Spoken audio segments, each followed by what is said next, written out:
Greetings, Shalom. I had something come to my mind and it kind of hit me like a train. That's what he does when a little more sight of something is given. A little frightening even to me, because I know there's more to understand on this, because the beginning of something is not the end. It's the beginning. And if the beginning is massive, what on earth does the end look like? That's why I put this as not milk doctrine or understanding. It's not something that someone could say a few words, just like with any of his truth, it applies the same. And boom, it's understandable. There's a lot of enmity, confusion, contradictions in someone already without the understanding given from him until it's given. And then more needs to be given, because that's not the end of it. And so this is not a light thing or a small thing to me. That's my discernment. What someone does with it, I can't control. The Father guides someone and gives them what they need to hear out of something. But I know I've had this pop up to my mind, some thoughts on this that's connected to this recently, a few days, last week or two, here and there. But then it just, more connections, something hits you. Because did the Father ever command anyone to do evil, to command us to do evil in our heart? Speaking of the spiritual law, to murder someone in our heart and steal in our heart. How could he do this when there is no darkness in him? And darkness is all evil, with corrupt, evil heart and intention, and he has no darkness in him. None. And no shadow of turning. He is the same yesterday, today, tomorrow, forever. So then time wouldn't make a difference. Going back far enough in time, 500 years ago on earth, 1,000, that wouldn't change anything for the Father, the only true Elohim, as Messiah said. So there's a stronger meaning now, more meaning to me when Messiah says, you do not know him, but your father is the devil, and his works you will do. It's even stronger to me now, even more frightening to me now than whatever previously that I saw out of it. Even scarier how blind man is, how blind we are without his light and truth given to us. Because if something's the beginning of the understanding, there's going to be more questions and things that don't make sense yet, because more has to be given for it to make sense and be understood, the understanding and knowledge from above. And so I acknowledge that there must be a lot more to see on this than I'm seeing. But the way the world works, the way religion works, is none of this ever applies. There is no growing at all in any of their doctrines. You either have it and you acknowledge the words, or you don't acknowledge the words. That's pretty much it in reality that I can see. That's it. But that's not how his truth works for believers. And someone shared with me something about growing, the verses about milk, to grow thereby, the pure, sincere milk of the word. And a little later now, something grew, because, we're not confused about the understanding or something more he gives. It's not confusion. But then someone in the world will try to say, out of their no understanding at all, they will try to ask a question out of spite, out of evil, out of an evil heart to begin with, which is already evil. But to continue, and then demand some kind of, try to set you up for an impossible answer. And if they don't understand, that means they gotcha. No, That means that person needs to repent and seek the Creator themselves if they don't understand, because we're not the teacher. We're not the teacher at all. No one gives the spiritual understanding on earth. No one does that work and power.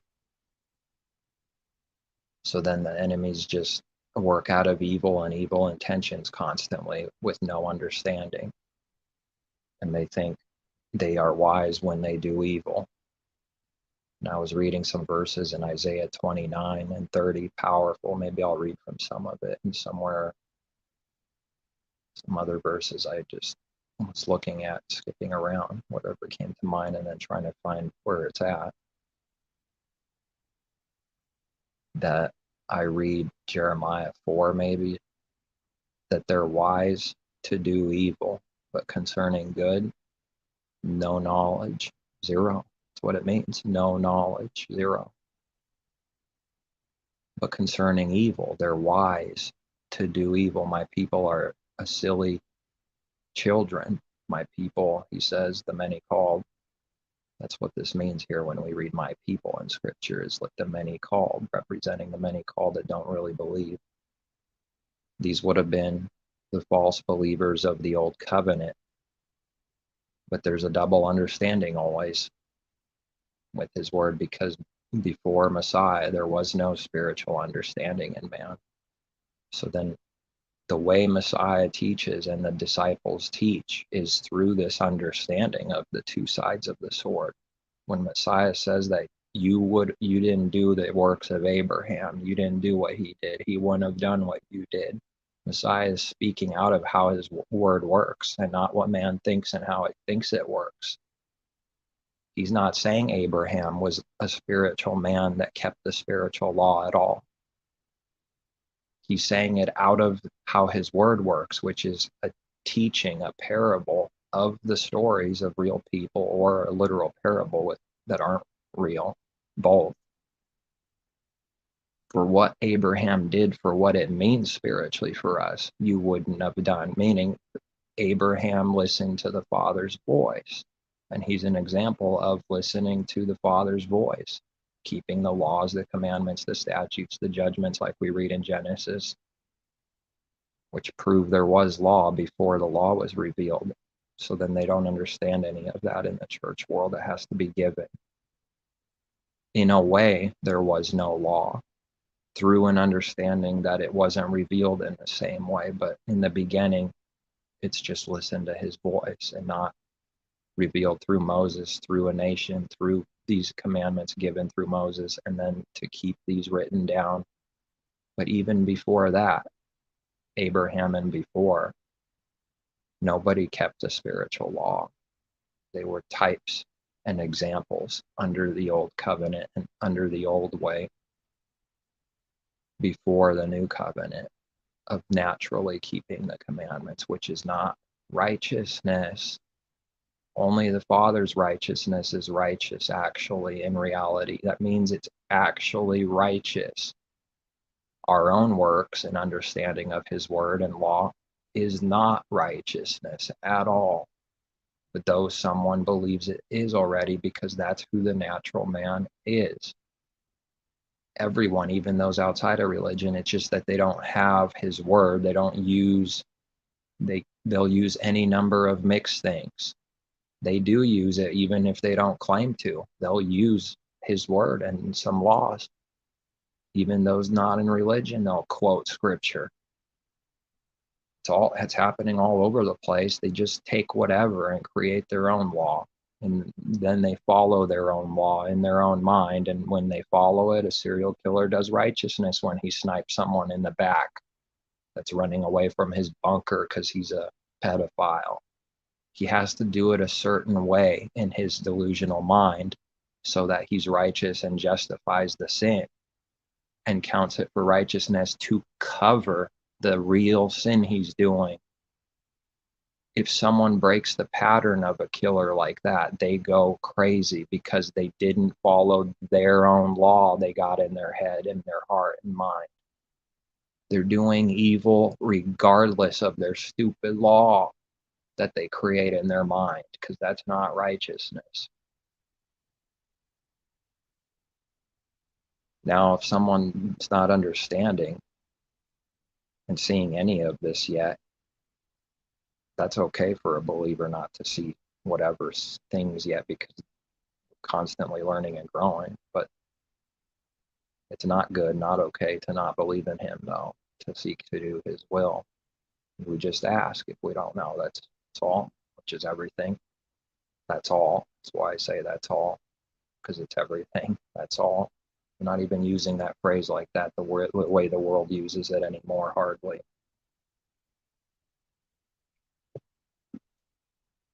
So we read, I put some scriptures, an example of the Father hating your new moons, and your, this specific scriptures is our own from ourself and not his. That's the meaning there. It means it's coming from our own understanding and our own ways of how we think that means and is and works. But the Father did allow it. Does he do sin by allowing it? He does not do sin by allowing it to be so, because he doesn't actually do sin and cannot be tempted by evil, and does not tempt any man to do evil. If he did, that would be evil. That would be evil, to teach to do evil and tempt someone to do evil. He doesn't do that. But anything else outside of that, that's his creation, his law. He can do whatever he wants according to his own righteousness. Like we read, he's in the heavens. He does what he pleases. Who can hold him back? Who can stop him? We read those verses. That's all. That's for a believer to understand and believe, because the rebellion will hate it, because it's God in its mind. It's Elohim in its mind. How dare someone do his own way, regardless of me, regardless of my wormness, and go against me without my authority going through me, asking me, did you ask me? Did you go through me before you could do that? God-man gets angry because someone didn't go through him. God-man gives gifts to control someone and bribe them. God-man always needs to be in control and seducing and deceiving people, right? That's the natural man. So the heart is of the devil. That's the true Father in the heart, spiritual understanding. There was no one of the Father according to the new way, the new covenant before, but we speak out of the scripture and his word being true as examples. If we give an example of Abraham or Samson, it's out of understanding already how this law and truth works already, never outside of it. If that's never seen by someone, it will be enmity and they will not understand. They will be against it. The literal things so often that we read that the people did in his word is sin. Like the literal things they do, the bloodlines, it's wicked because man's working out of himself. It's not even sometimes that the thing by itself is evil. That has to be discerned. It's just so often that it is evil, because when man does it, he does only evil with it. And I'm convinced, and I think someone else told me too as another witness, they believe something about this, the people that are really high in power, that not the only, but they are in some kind of wicked power, are the same people of scripture, the same bloodline in Jews, fake Jews, only getting more corrupt as time goes on and more deceitful with the whole Jew thing. That the way kings and people's work in this world is through literal bloodlines. It's real important to the devil for some reason. They do a lot of wickedness through this, and they only make sure their own family and lineages have to be connected somehow, as if the world ever changed. It's never changed. The cover and delusion is just stronger. Everything about modern society is only more deceiving, because it's not actually changed, but it looks like it, and it gets people to believe it's changed. It has not. There's temples and altars everywhere, and they're used like that in disguise right in front of people's faces. It's no different. There's gods and goddesses everywhere. They pray to them, they worship them everywhere all the time. And people are gods and goddesses to people. And objects are also that are being used, sacred temples, hidden secretly in the dark and in the open everywhere, called the church world, with temple on every corner street.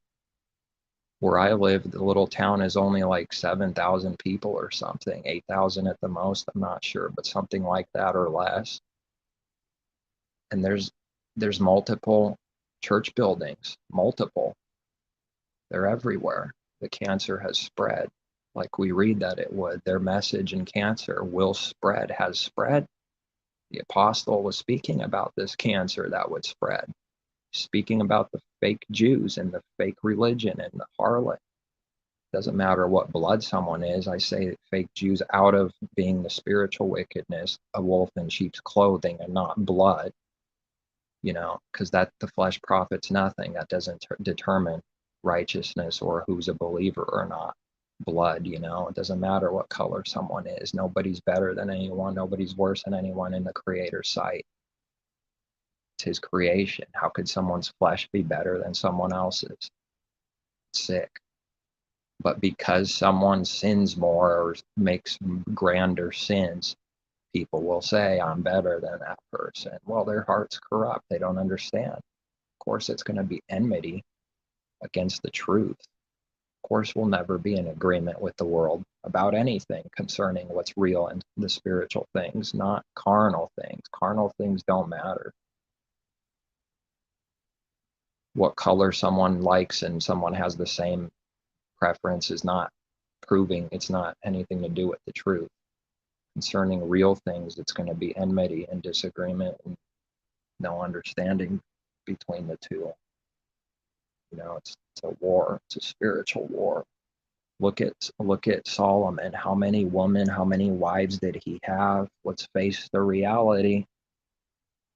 But when someone doesn't have understanding, it's offensive to them and it offends them and messes them up.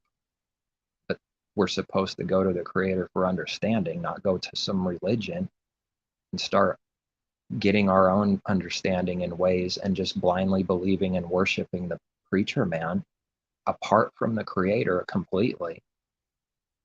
And that's what people will do. So someone in religion will get offended because they don't have an answer and they don't actually know and they never thought about these things because their thoughts are not the Father's thoughts.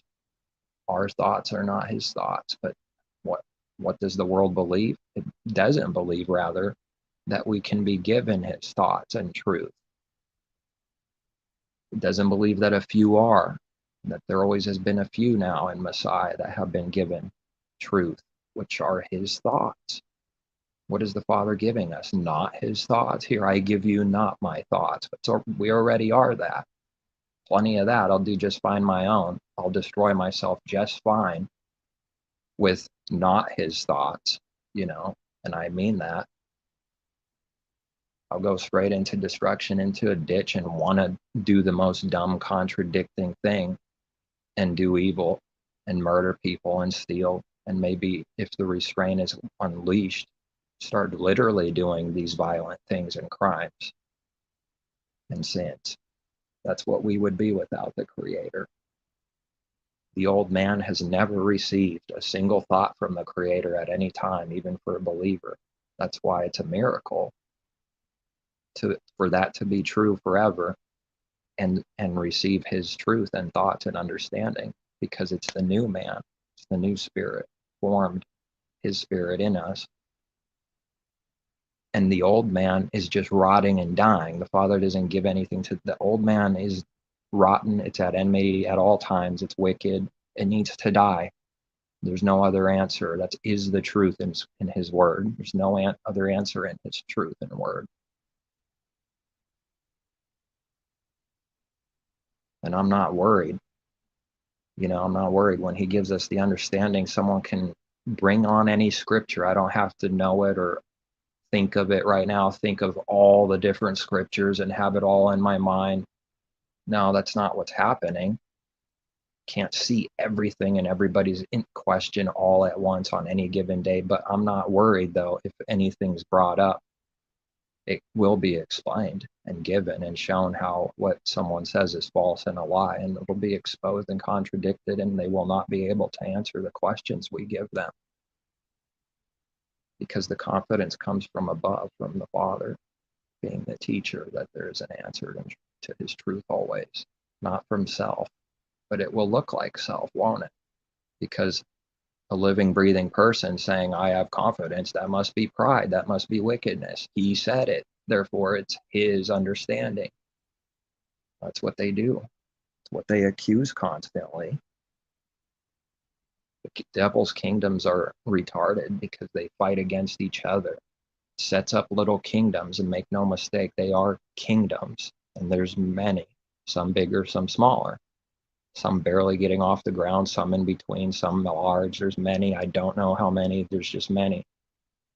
A kingdom is its own little kingdom. It's its own people. But these kingdoms in and of the world are against each other, and they kill each other, even literally, but they kill each other in the heart. But even literally, they go at war with each other. The people within the individual kingdom go to war with each other, just a matter of time. And they're divided, and they attack. It's like lions just attacking other lions all of a sudden, their own kind, and then they're divided into a bunch of different groups and kingdoms. For some strange weird reason, lions, they're not just all one, they're a bunch of different groups, and they're divided, and they can have some kind of carnal agreement sometimes if they watch the territory and they just stay away from each other, or else they'll kill each other. So if there's a little restraint, then a little bit of bloodshed won't happen. That doesn't prove righteousness is going on, when there's restraint. That doesn't prove the heart to doing any good at all. Zero. To be held back by a law is proof that man is a beast. And now I've heard the saying that makes me angry, because of how stupid and how much of a lie it is, that without laws, there would be nothing to separate us from the animals. Liars. Need to come up with a song for that. Liars. Big time liars. It's the very things they do and the laws they create is proving that it's no different than a beast. Its own proof is proof against itself, once again. That the laws it creates and the killing it does and the masquerade, the image. How would you like to go? How would you like to be known? Has anyone ever heard of this? How would you like to be known? It's a threat to somebody by a big shot, whatever. Would you like to be known as this, or the person that loves your wife and has a family and children, and then that's what they sell on the news for an image? It's all fake. How would you like? Choose your image real quick, as if someone can change their heart and their life by choosing something real quick in 1 second and say a few words. Well, I would like to have an image of a good family and loving husband, and and then they choose that image over the other thing, or choose the other thing over that image, whatever one. It's a bunch of fraudulence and fake. It's not real at all. It's working off of images. The world works off of images. Nothing real. Nothing is done in the heart for those words. Just choose an image that they would like to sell. It's disgusting. That's what a believer can't do, is buy and sell his truth or images that don't have the mark. Anybody that has the mark of the beast, of the devil, marked. Don't they say that too? Marked.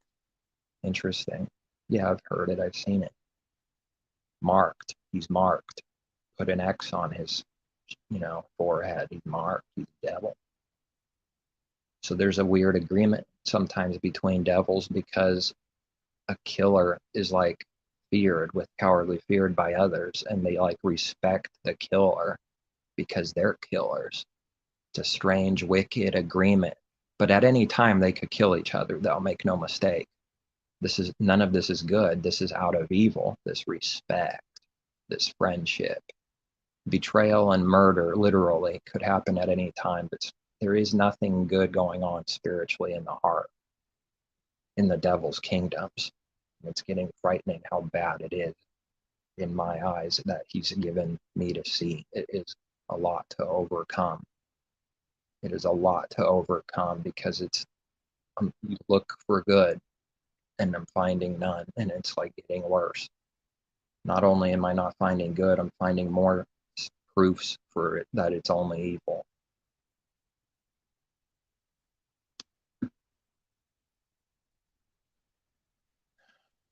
And at some point, the wheat is going to be harvested, you know. That's for a believer to know. At some point, the wheat's going to be harvested every generation until the grand last great harvest.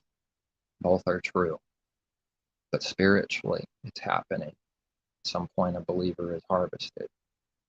They have grown and done the work of what they need to be.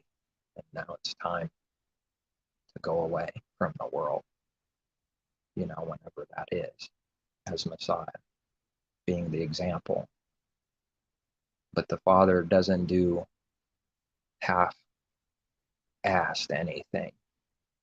Messiah is like the utter example, the most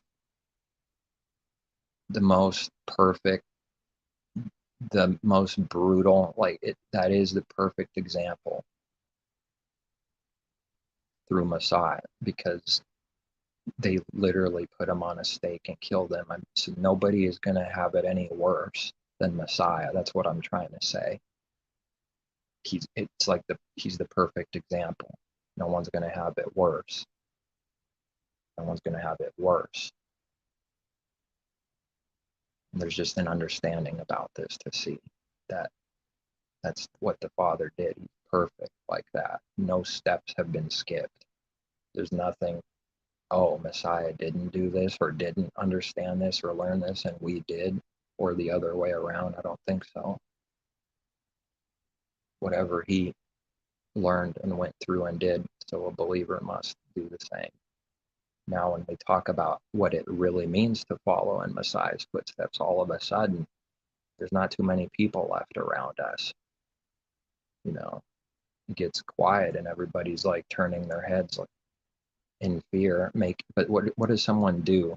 They try to cover that cowardly fear and make it look like they'll use the anger that they hate the truth and make it look like it's a massive lie, and that's why they go away. They went away because they're afraid of the truth and offended by it and angry too. But the carnal man works deceitfully all the time. He makes himself look like he's not afraid all the time by different ways and things constantly. And these are to be discerned in spirit, because the natural man never thinks anything he does in his heart can be seen. He really doesn't believe anyone can see him or her, and never believes the Creator can see, which is utter foolishness to not believe the Creator can see someone's works, as if there's actual hiding and lying that could be done. And yet that's what people are doing, thinking they can hide all the time, lying all the time, thinking they got their sins covered up real nice. They're already doing what Adam and Eve do for what it means without even realizing it, without even knowing it truly. Is it about fig leaves covering our bodies? How does that apply to our life today, Adam and Eve? Because are we different, or do they try to separate themselves from that so as to cover that they're covering themselves? Try to separate that. How do you do that? There's different ways. There's different ways. One way is to say Adam and Eve was perfect and shining in full glory. That's one way to completely destroy the truth and stay away from it, because it's connected to all other truths. Even if a branch is way up at the top versus one at the bottom, it's connected, even if it doesn't look like it directly. So then spiritually, you have to go through some truths and ways to see the connection, but it's connected. So wherever someone destroys the truth hardcore for a doctrine in his word, they destroy everything. They destroy everything. That's got to go away. It's got to be corrected and purged out. And if not, that person's corrupt and getting worse. They're discerned as no believer at all. Because no one can have massive doctrines false and corrupt forever as a believer. There's no way, because the Father doesn't do that. He gives the truth. He actually changes his people. It's not a joke or a game. So when we don't see any actual change at all, then we know that person's not a believer. There will be works, there will be signs, there will be works, even if it's, even someone's a young believer, there will be something, because they're of the Father. They're not going to have that same full-blown enmity and hatred towards him, because they're of the Father. Even if there's a lot of sin and enmity that needs to be revealed, it's to be seen in spirit. That's the best I could do it in words. It's not the same at all. It's not the same.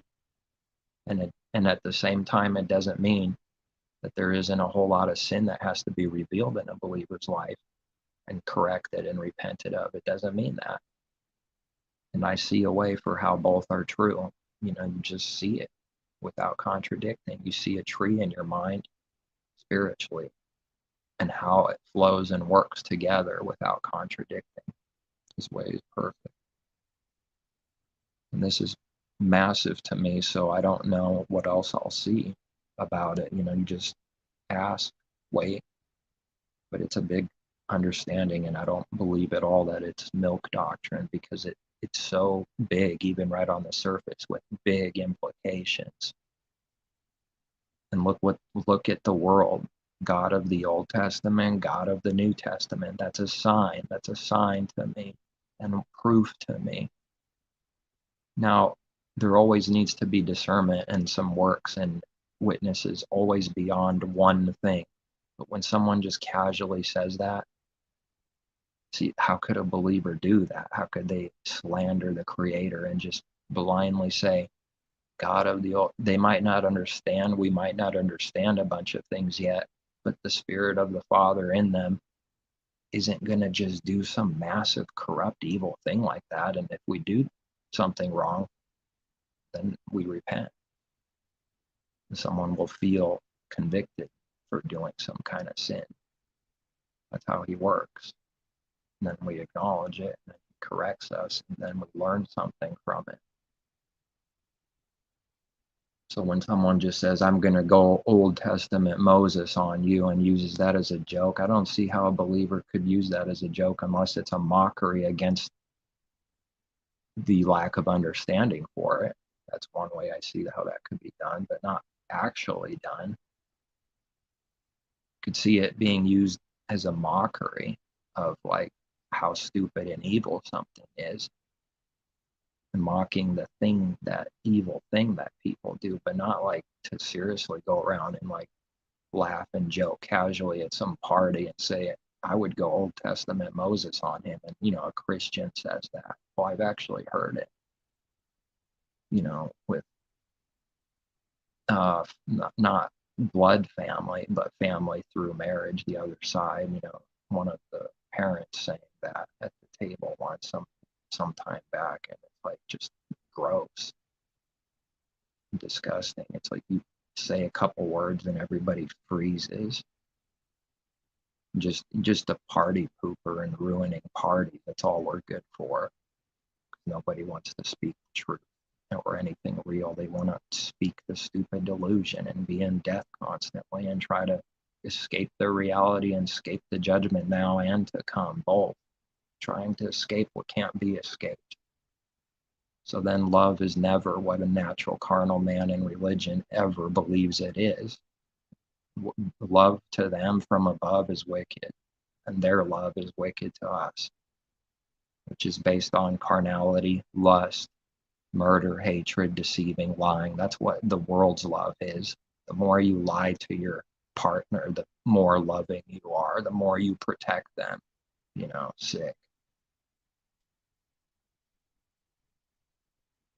And then they just keep lying to themselves that they're doing good and want to protect someone. Never even seeing the works at all, just completely blind to the works that were already done. You did works of no protecting at all, no care at all, But now someone says I was protecting them, but I only see the works. And someone does the works of no care or protection at all for good, only the opposite. Then they say those words quickly to cover themselves. So if we say something that looks like the evil thing, and it was actually out of good, it will look just like the evil, to where it makes you wonder now, okay, did I do evil or did I do good? That's what happens in a believer's life. To start seeing what we're doing and dividing good from evil, light from darkness. Was it good or not? I need to know. And that's going to sound stupid to this world, because what you don't know, you're a retard. You don't know whether you did good or not. That's right. That's right. Until it's given, until there's enough understanding and sight, then we know, we believe he'll give it, and we know eventually, but then it's constantly on the way like that, seeing things, learning new things, not knowing sometimes what on earth it was. That's the reality, but nobody's living in the reality in this world. They already think they know. That's why they'll act like it's stupid. And nobody wants a stupid image. Nobody wants a dumb image, like, oh, that was dumb and you don't know. They want to disconnect from that as far as possible. We're living the reality here, not some stupid image. A baby doesn't know anything. A 5-year-old doesn't know much. And as someone grows, there's going to be a ton that we didn't know. Don't they know that? You go to your little kid that says, what is this, mommy? Oh, you stupid 5-year-old, stupid son, doesn't even know what this is, and kick him in the face and condemn him. That's evil. Well, that's what they do to believers when they see the spiritual works and signs of not knowing and then learning. When they see that in reality, they'll be greatly offended and kick someone in the face with their heart, because they already know, don't they? Good and evil. For what? In 1 second, in haste. That's the exact opposite of growth, patience, long suffering, years of learning. What's the opposite of that? 1 minute, 1 second. Break the Creator's command and you shall know good and evil. Done. That's the devil. That's his word. And if that's not so, someone needs to show how it's not so, because we read that Adam and Eve were given a command, and they broke the command by breaking the command of, like we read, to not eat of that tree, and then they break the command. And just to find the right words, I mean, that fits what I'm saying. And then we read the enemy saying, through breaking the command, lying and saying, no, it's okay. If you eat it, good things will happen, So it's through breaking the Father's command that the enemy says, you shall know good and evil. I've never heard that in my life in the church world growing up in there, ever. Because they do say some right words about, at times, but it's so bad, I never heard even the words for this. That through breaking the Creator's command, someone shall know good and evil. It's a lie. Not true. Is the carnality of that the understanding? No, what's happening in spirit, what it means spiritually for us is the truth. What Genesis means, because the Father's word is spirit, means for us. So they can't accept a believer like saying, I need to see more about this. They can't accept that, right? As soon as you do that to an enemy, they'll say, gotcha. That proves you don't know. Throw all of the truth down, throw you down, condemn you. And your God is wicked, and you're done. You're wicked. You're condemned. That's what they do. Because someone doesn't know something and they need to learn it. It's pretty evil. It's pretty violently evil. It's murder. Hatred for evil. Because there is a good hate. So it's like, now I have to even separate with the words. It's an evil hatred out of a weak, evil heart and evil works. And it's hypocrisy. because they have to learn, right? They have to learn worldly things and learn and didn't know carnal things that they learn later. It's a hypocrite too. It applies. They just condemn themselves for not knowing something. Anybody can go up to someone, get an idea of who they are, what kind of thing they specialize in, and just bring to the table something that they don't specialize in and ask them, and then get them to say, I don't know. And then what gotcha? That same person doesn't know. Give me a break. 5 billion, what is there to know? How many things doesn't someone know? But the point is that person doing that evil doesn't know a whole bunch of things himself. Not even earthly can someone have it all. Not even naturally. Someone gets offended when someone can't do like what seems very simple and fix something with a car or this, or they lift the hood and they don't know what a battery is or have no clue what's going on, and then they attack. Well, how should that person know if they've never learned any of it, never been around it? And once again, when someone does evil, they themselves are talking about themselves. They had to learn whatever they think they know. And let's say they know some earthly things about a car. They still didn't know at some time, at some point.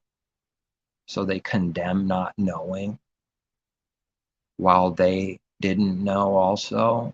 There's no way around this. The Father is perfect. That means every evil that's done is hypocrisy. And self is guilty of the same. Balances all things, but that balance and scales that the devil holds, blinding its eyes, is that ever good? Well, that represents not seeing. Partiality, right, to judgment, so that's why it's blind, and that's how the world works like that. But at no time is it good to not be able to see. Isn't that stupid? So the only way the enemy can have no partiality supposedly and do balanced righteous judgment is to blind itself. Okay, it's their statues and their symbols, like, oh, we proudly see this thing that's blind and can't see. But it's hypocrisy anyways if you go by what they say. And let's go by what they say. Is that what the world's doing? Justice, judgment. I read there is no justice on the earth. There is no judgment that's righteous for man on earth. There is no man, none. But now through belief, it's still true that the carnal man, there is no one. So we need the Father's righteousness and spirit and healing. There is no man still, but now there is a way, but it's his righteousness. And self-righteous man doesn't like that. And that's an understatement. He violently hates that because it's to deny self. It's like, okay, I'm dead. I'm no good. Well, that's the answer. Now the Father covers those that truly believe. He covers the old man. He covers us so he doesn't see the wickedness of that thing. Forgiveness is to cover the true thing. But out of some kind of sin, mistake that a believer does, it will be judged as that, because he's not partial. It will be judged as that, and we have to actually learn. Then he'll cut off more of that old man. In the meantime, he's forgiven and covered a believer with the skins, the animal sacrifice there, instead of Eve's, but through Messiah now. But that's the type of the sacrifice. See, that truth is always true, but it didn't become reality. So did the Father ever teach the carnal thing? Was that ever in his heart for the truth? Never. But that's what he did. Who can go against it now? First the natural, and he allowed it to be what he himself does not like at all, which is long suffering. If you can think of a carnal example of doing something for a while that you don't like to do, that's long suffering. You keep going at it, what you don't really like. which is going to sound stupid to this world, but that's how he shows his patience, long suffering. He's already doing and must be already whatever he's commanding us to be. He's been that for a few thousand years with mankind, long suffering, not seeing any righteousness anywhere, and still giving good gifts to people and blessing them carnally, and giving them life and giving them all kinds of ways to do that carnally. And what Jerusalem wanted for riches is the abomination for us now to seek. But that was the only thing that man knows, because there was no heavenly gold or silver from above given. So Abraham is blessed carnally, which is the world today. A rich leader, a rich religious person is Abraham today of the old covenant. No different, no righteousness at all. People won't like this. They can't hear these words. That don't know the Father at all, they'll run. They'll be angry about it. And yet they still don't have any answers for all the evil that was done, that the people did, like killing. You tell a carnal man to do something and he goes and literally kills people. But I know there's much more, I'm sure of it, that I have to see, but I'm sharing something that I see, like at least some kind of sprouting of a seed. But then if it's not the end, that means I'm not seeing things still, about this understanding. I'm still missing things. That means I literally don't see it. That means if I sit on my bed and think of it for 7 days in a row of myself, thinking, I will not see it. It has to be given. It is a strange thing, his way, because that is completely foreign to before believing. No matter what I do, I can't see it. Whatever else there's more, it literally has to be given. So if something happens where you say, well, I see something about it, but I don't know enough to answer truthfully. And if we say that, what is that, evil? Someone going to condemn us for not knowing fully or partly, and you can't give a full answer out of without lying, without guilt, without seeing that it won't be deceitful. So you just say the truth so that a judgment doesn't come back on us. So if it's true, you just acknowledge what's true, and then that's the truth to the Father, and then we won't be judged for like a sin. That judgment won't come back on us if we speak the truth always.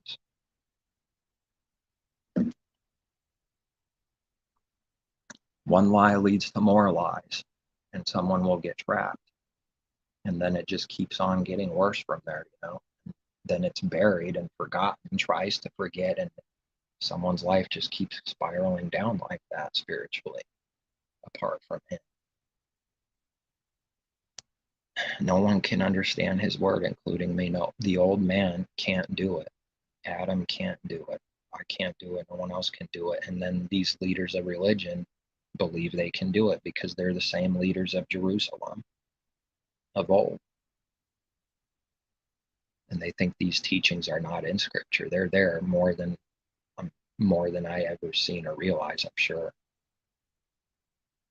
There's plenty of it that touches it even directly. It is so simple, though. Once he gives things, it's like, how on earth was it anything else? How on earth did we understand anything else? It was no understanding, but just whatever we thought. How on earth didn't I see this always? It's like, this is what it always should have been. And you get that feeling, like, I don't know how to put it in words. It's not a feeling from the heart like that, like carnal. But you'd have to say the word. I mean, like, it feels like it's always been, but yet it's not literally for us because we didn't believe before we believed. And there's something about his truth, the creator, his things that are like forever. I don't know how else to say it. Like it's been forever, but it wasn't literally for us, but it seems like it. I don't know. That doesn't, that's not going to compute if someone doesn't see what I'm trying to bring out. They just hear words speaking out of the spirit and seeing something, and then the words are given. If it's not seen, what's being spoken of, then someone will try to understand themselves and they will apply carnality and a carnal example in their life to something that's spiritual, and then they will think that's what it means, because there can't be any not knowing. So someone will have to fill in the blank with what they think it means. See, apart from the Father, that's all someone can do. And even as a believer, it's going to happen, but it's just that we keep seeking his truth and not going against him. But in unbelief, that's all that can happen. Someone will just fill in. For example, one massive example is tribulation. Someone will use their life and troubles, of which everyone goes through, no matter whether they believe or not. But they will take sin and death and apply it to his word as if it's through tribulation in Messiah, for Messiah's namesake. They will fill up that scripture and void with their life's examples and say, this is my tribulation. No, it's not. That's mixed. That's a lie. Anything that's mixed has no truth in it, meaning that the intention of the heart, that was a lie. It's mixed, which is the lie. You have to separate it all and divide it, pull it out, and then understand each thing individually. Then it can be good once that's done. No, unbelievers do not experience the tribulation that we can read of for Messiah's namesake. They do not, but they will say so. They will insert their troubles into the scripture and say it's because of Messiah's namesake. And who can see the difference? Because it's sure going to look pretty darn close to the same to someone that can't see it. It's going to look identical. It's going to look like, okay, yeah, and that image will be believed, and it's believable to someone that can't see. That's just the truth. It's not true. That's not how it works. The tribulation for Messiah's namesake is very specific to that tribulation for believers, not unbelievers. At the same time, unbelievers, it's not to say there's no troubles. That would be stupid. It's not to say there hasn't been troubles, but that's all from death and sin. And all that sorrow is from sin and death. They can't do that for real, but they'll do it though, because they think they can, but it's not real. It's not happening in reality. So they'll insert it into the scripture, whatever is blank, and fill it hastily with something.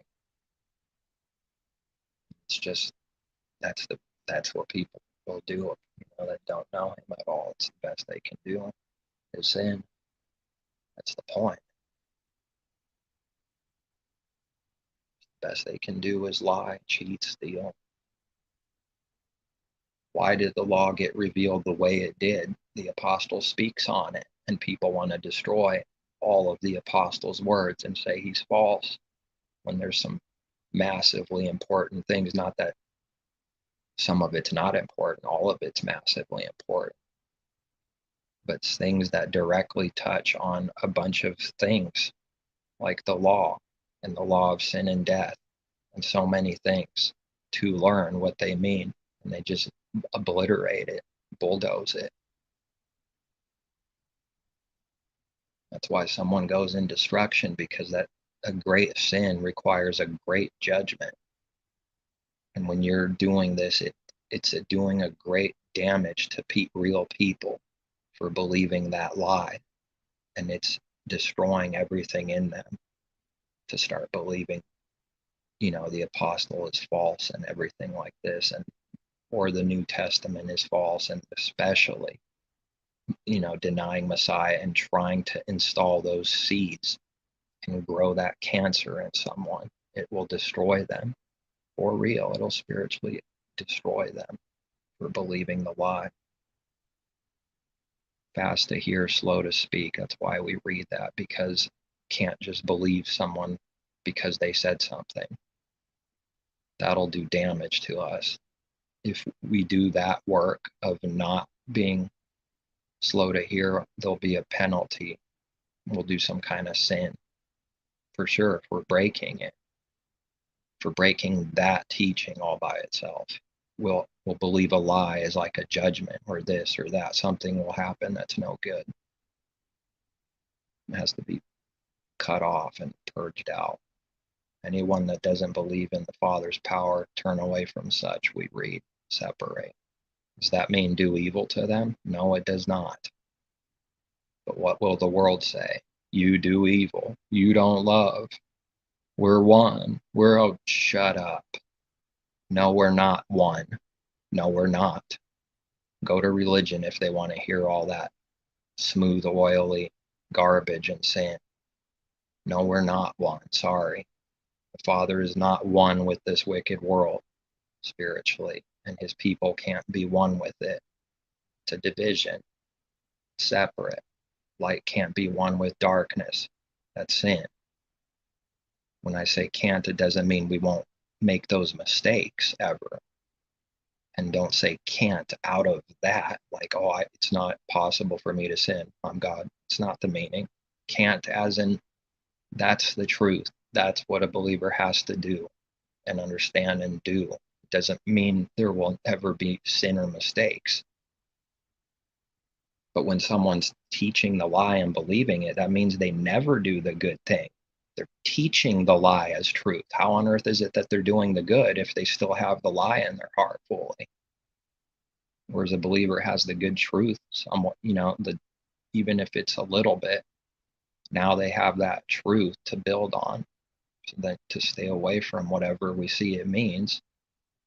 And we're in agreement with the teaching, but then it needs to grow.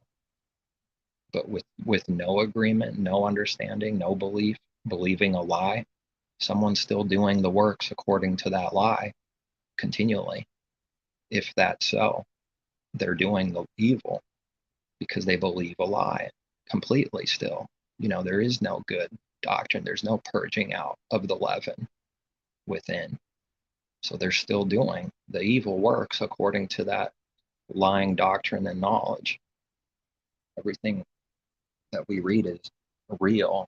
It's not just doctrine to agree on and fight over with. So the religion creates an image that it gets angry when someone doesn't believe their doctrine. It kind of makes itself look like a believer, but it's getting angry for completely different reasons than a believer.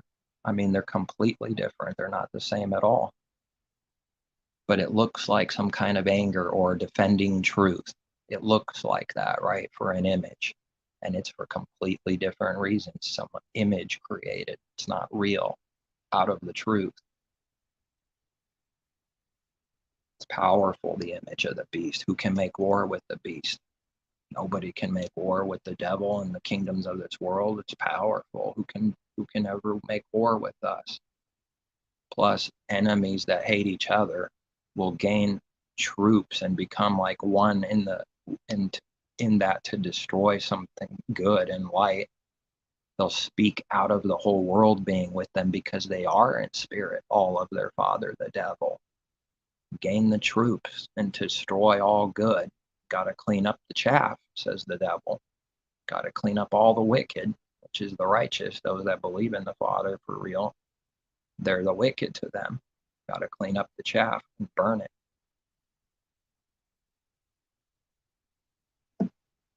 The chaff is carnal man that doesn't know the Creator at all and has never repented and ever done his will or wants to. That's the chaff. It'll be burned with unquenchable fire. It'll keep burning until it does its work, until there's nothing left but ashes that the righteous tread on with the soles of their feet, walking on the wicked's ashes. That's the remains of the wicked. Ash. From ashes to ashes, dust to dust. From dust you were, to dust you go back and return. Hard words. What does the religion do with this? Well, someday in the judgment to come, the Father's going to burn everyone to ashes, which contradicts their hell doctrine, because what? If they're turned into ashes, how do they get tortured forever?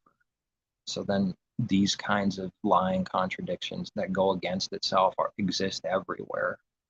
They're there. If it's a lie, they're there. We just have to see it, ask to see, because they're there. So then somebody might create a doctrine based on that verse, the ashes, and say, well, it's not forever. It just they'll be, it's the second literal death. They'll be turned into ashes, and then they will be righteous in their mind and condemn the forever hell thing doctrine. This is happening. You can find it and see it if someone's already seen it. They are a smaller group in percentage, but they exist. They will apply righteousness to themselves by condemning the forever hell doctrine with their hell doctrine of burning people forever or to death, and then it's over. And they will apply the eternal part to the death being eternal, where the torture is torture eternal. That's the confusion we live in.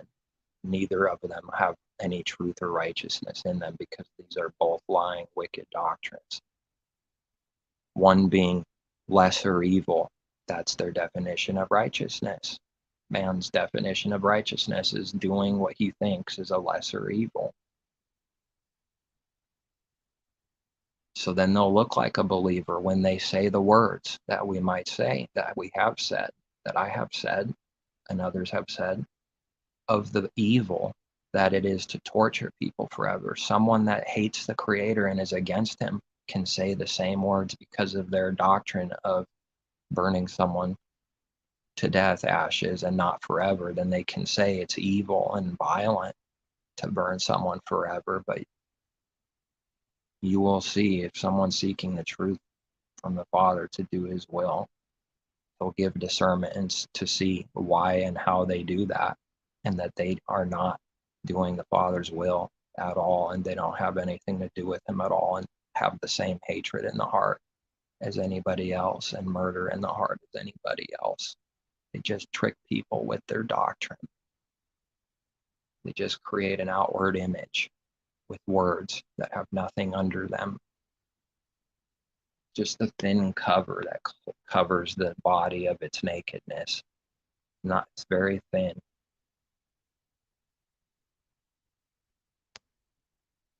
There's many ways to see and expose that doctrine and anything else they're teaching that's connected to it, that's going to contradict everything themselves too. Because whatever the truth is, that is the only truth, and the truth doesn't contradict. So there's only one truth that doesn't contradict, which is all his truth and individual truths as one.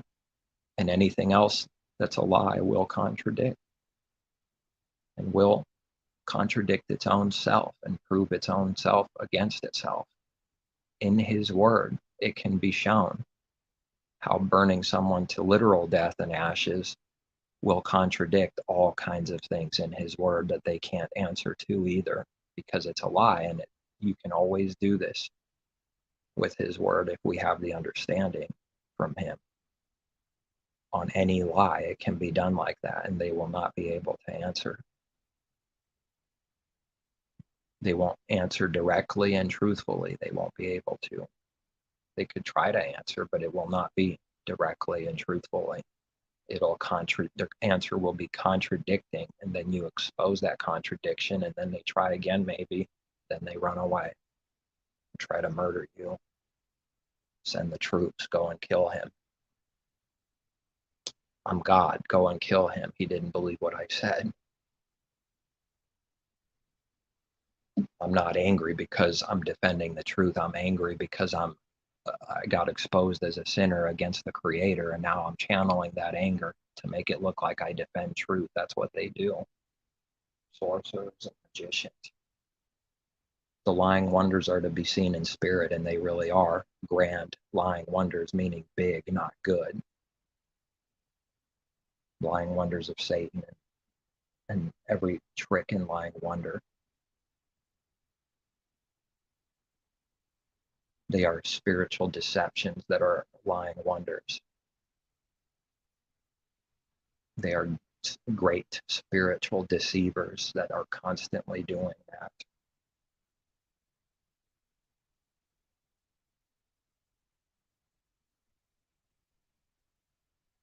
There's a lot of carnality get burned out of us, a lot of along the way. And especially in the beginning, it'll be just false doctrines getting burned out of us and saying, no, this is false now, seeing something about it and seeing the true teaching and purging out and letting go, destroying that false thing, like literal serpent seed or something.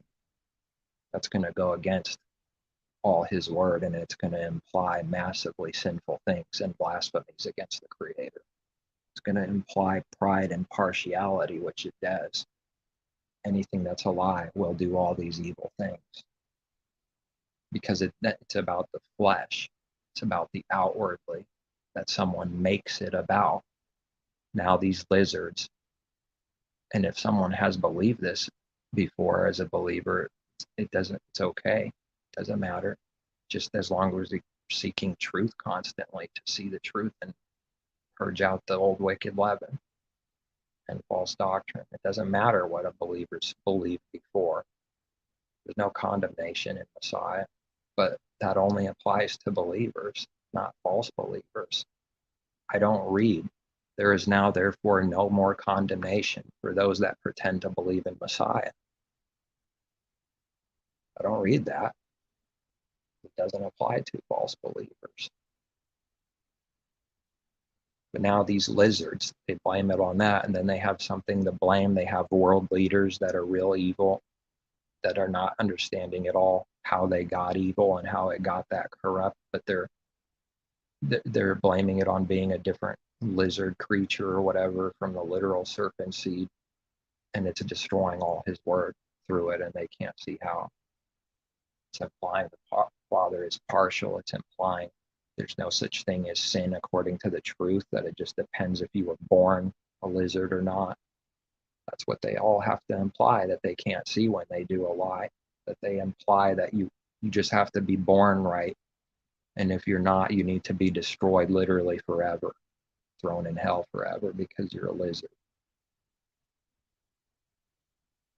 There is some humor from the foolishness, and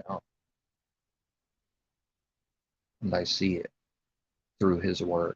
It must be funny to the Creator, some of these things, how stupid they are. He takes the wise and the wisdom of the world and makes it foolishness. He has made the world to be that way.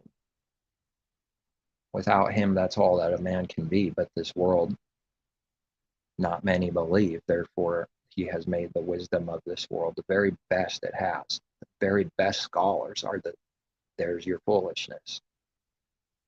The very best people that have gone to school and Bible studies and schools and scholars and got scholar degrees, whatever they call them, are some of the most foolish in the world. Because the Father hates that way. The more pride, the dumber someone has to get as a punishment. Praise Yah. Yes, praise the Creator, that he doesn't accept evil and stupidity. He punishes it, proving he doesn't accept it. And just because it's existing doesn't mean it will exist forever, and it's going to be utterly proven when it's literally done away with someday, not too far from now. The world and the lust of it and everything in the world is, what did Messiah say, is perishing. It's going away. It's perishing. That's an understanding for us. It doesn't matter how much literal time This is not about man's perspective from time and comparing it to how long he lives. That's not the understanding. It's an understanding for a believer to see that these things are all death, and it's perishing, and it will perish. If it will perish, it's always perishing. And it's to see and understand, not to be of the world, because it's utter foolishness, evil, and vanity, because it's perishing and it's evil, and it's perished right now. Spiritually perished, but it's perishing. It's always perishing and going away, and will go away in due time. So then it's foolish and evil to be loving the world and all the things in it, because this is perishing. And all the lust thereof is perishing. That doesn't even mean what the natural man in religion thinks it means. It's perishing right now. Anybody that's in full-blown lust apart from the Creator, they're perishing right now. Spiritually, it's perishing. His word is always true. The lust and everything is perishing. Every generation, people are perishing. And it's lust and all that wickedness and death is perishing until they're perished, and until the whole world perished. Perished, perished, perished, perished. Another one of those things. It starts sounding a little off after saying it so much. Not that anything is off, because something, it doesn't matter what something sounds like by itself. It doesn't matter what something looks like by itself. That is never the understanding for whether it's good or evil. While it's true that something could be so evil that when you see it, it's always evil, there's an understanding for that, but that's still not the understanding, because that's judging with the carnal eyes and ears. That's judging outwardly for appearances and images, which Messiah taught as a command for his people not to do. Do they keep that command in the religion? Do they teach to keep all of Messiah's commands, to learn and keep them, want to keep them and learn them? Those are commands for us. No, Messiah doesn't have to be right next to us like Moses today, because that's not the way anyways.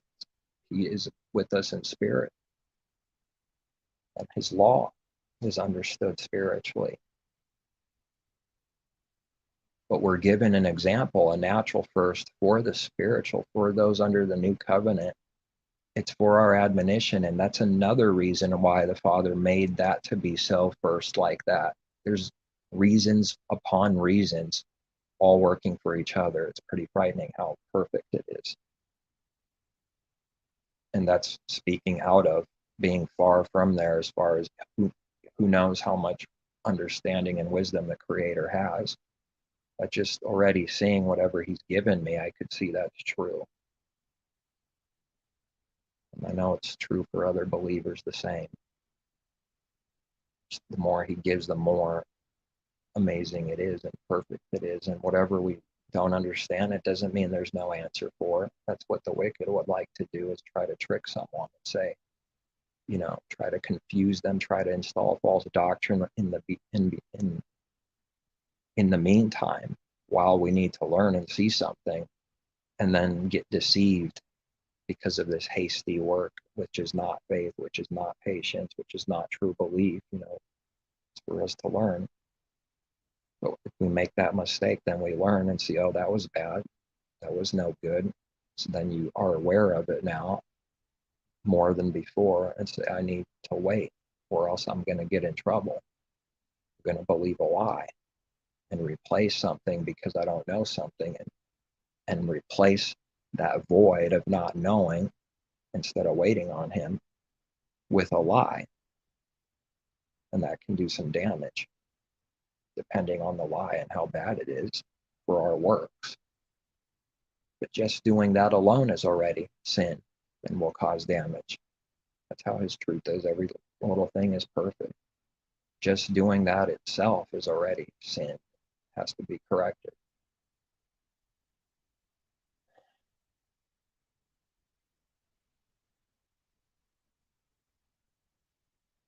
First the natural, the was, then the spiritual, the is, and then the is to come, the three things we read of, the the is to come that is not come yet, the things not seen.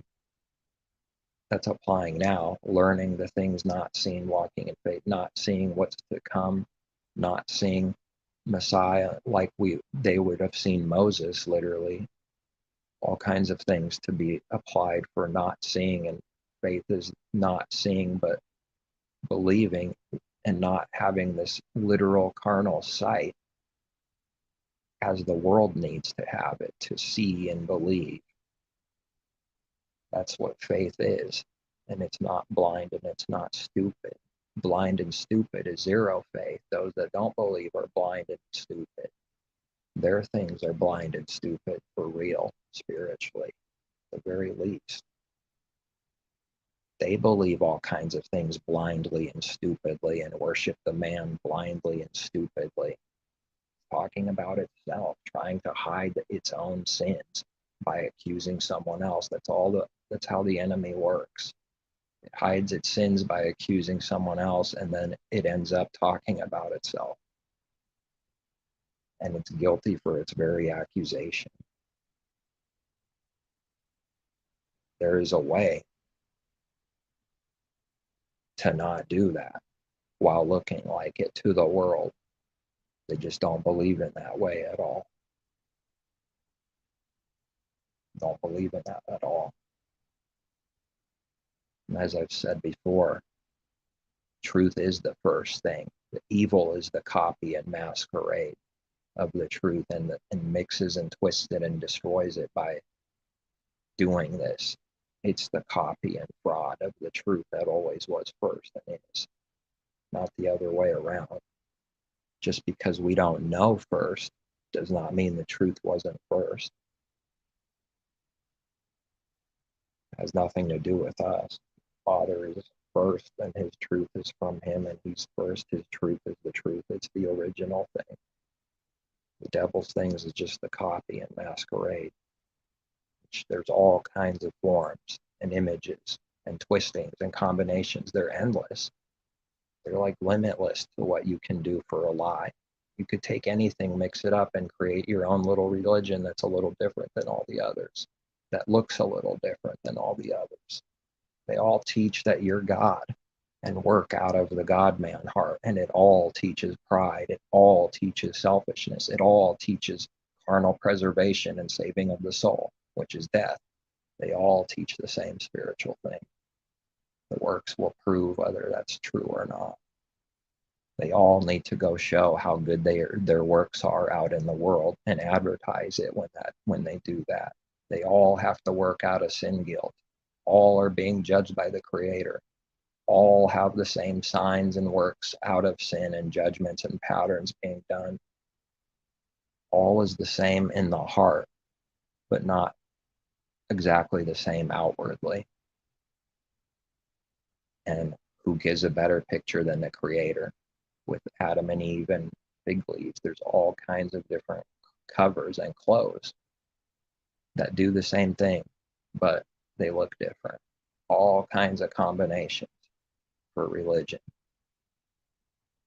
or outside of religion, belief systems and ways and things that people are trying. They don't want to, and they all have this in common. They hate the Creator and are self-righteous and don't want to deny themselves. They need something to do of themselves that's wise of themselves, that they chose. Every day, people are going around bickering and fighting and doing evil over the smallest things. Friends do this to each other all the time, apart from the Creator, nonstop. They could be talking about something, and all of a sudden, someone's needing to correct them over the dumbest, worthless things. Over like saying 1,000 instead of 1,001, nonsense. No mercy, no forgiveness, no understanding inside. Someone has an idea, carnally, whatever the idea is, about something in the world, and then the other person gets angry and jealous because they didn't come up with that idea in that moment first. What does the person do to fix this thing that proves he's not God? Right after, soon after, he goes, oh, What about this though? I got this idea, and literally takes what that person just said and acts like he did it now and created it. Now we're going to go through with this idea through me, wicked. I'm God. I know people have seen this more times than can be counted, because that's what people do all the time. It is so dumb and foolish, prideful and insecure and evil. It's happening all the time. Caught my own parents doing it in the garage, working, helping out with something. I've seen it everywhere with people, friends, and religion. It's happening all the time. They take what you just said, and now they need to be first with it by being second and going through themselves and saying, I got an idea now. Oh, what if we do this? And they go blind. They can't even see how stupid that is, how prideful that is. It just stole that person's idea.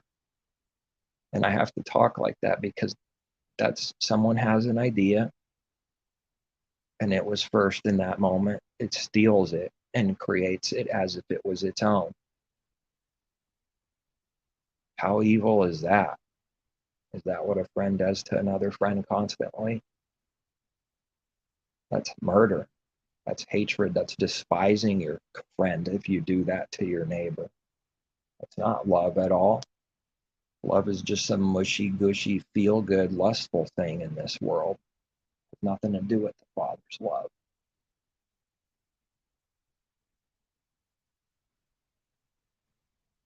Father hates our own ways, our own feasts, our own Sabbaths, our own incense, our own understanding of unclean food, our own everything.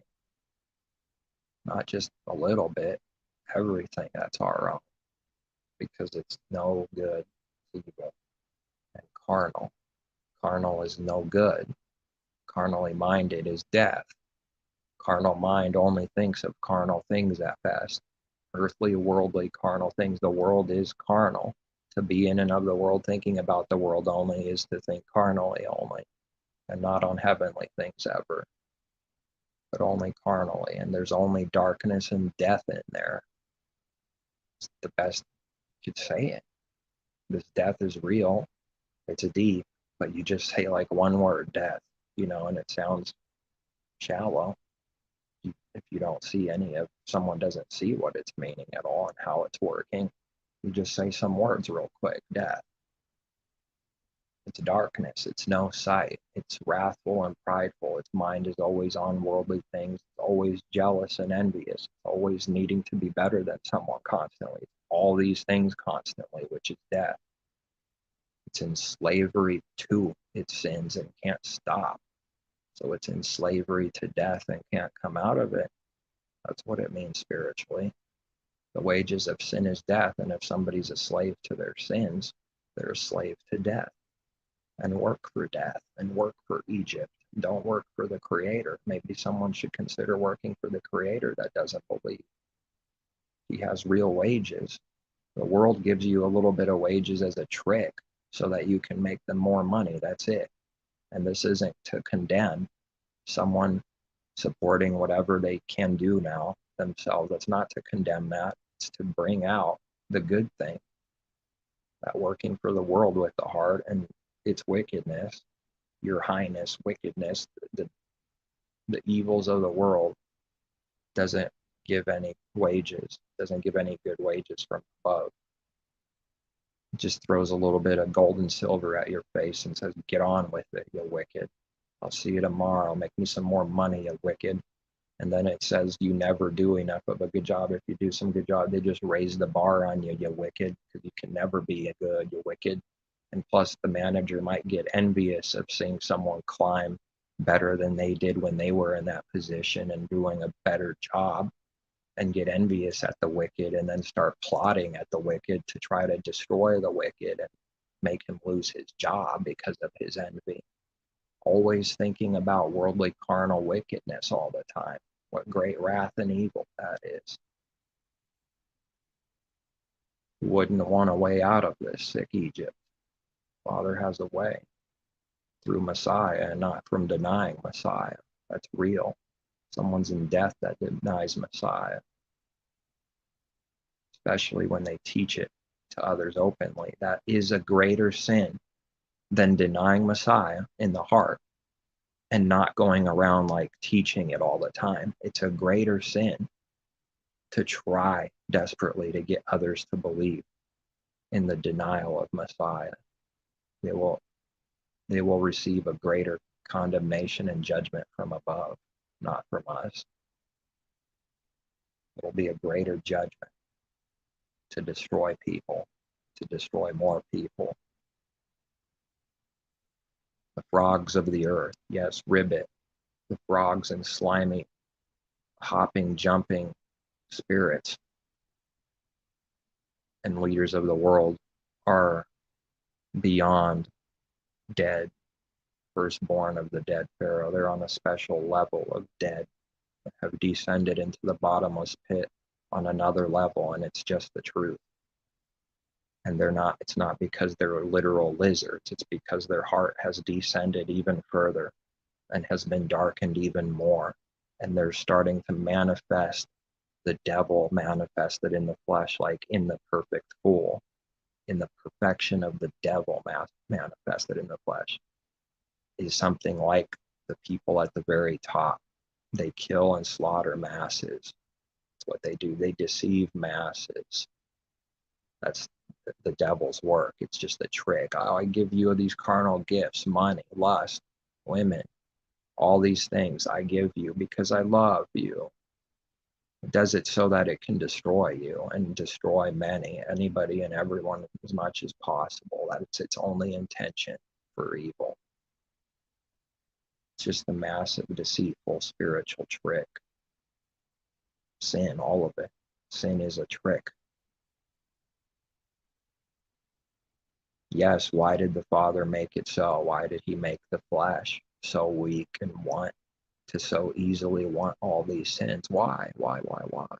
It's too late to be doing that. Bring out the stupidity of it. It's a little too late to be doing that. That's not our reality, to be complaining like that.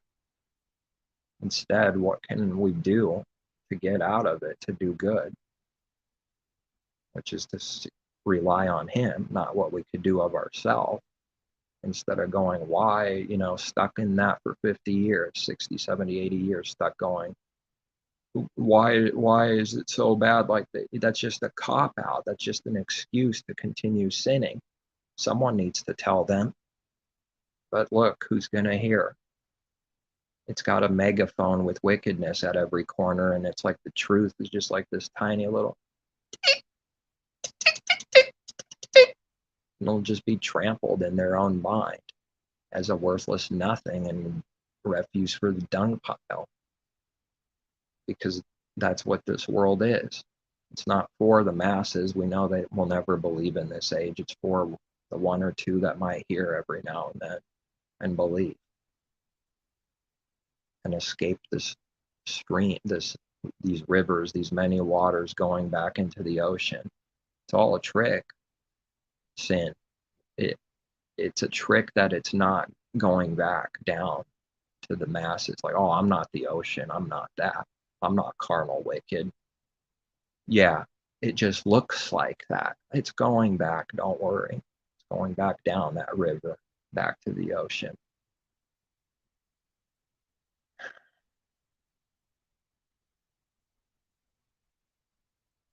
Back to where the harlots are floating, on the many waters like we read. Someone shared with me a while back, and that hit me because they shared some kind of truth and more sight was given for listening to them about the waters above separated from the waters beneath. I didn't see the exact as much same thing as someone else saw, that the waters above are the heavenly people above in the firmament above, and the waters below the firmament are the carnal wicked harlot waters and world waters that are right on the ground on beneath. And he separates and divides the waters from the waters. Someone might say, well, what does that mean? Does that mean it's not true? No, it means it's true. That's a silly thing, actually, once we have sight. So if we read some kind of truth about the earth, what are we going to say? Does that mean the earth doesn't exist? Well, obviously not. His creation is like created in wisdom, teaching something greater than its own self always. No, it is real. Whatever we read, that's the truth. And maybe we don't read about a bunch of galaxies and millions of different things up there floating because there's no reality to it. As far as this creation, you know, it's the sun, moon, and stars. Like we read, that's it. Some of them are wandering stars, a few of them. The rest are fixed. And they have patterns that repeat beyond my comprehension carnally and literally with all the someone's going to know something about that way more than I do. What does that prove? Nothing. Do they have any truth from the Father? Do they have an understanding from the Father at all? Are they in sin every day and an unbelief every day? So what good is the constellations and star patterns going to do for them by itself? Nothing. It means nothing to the Father.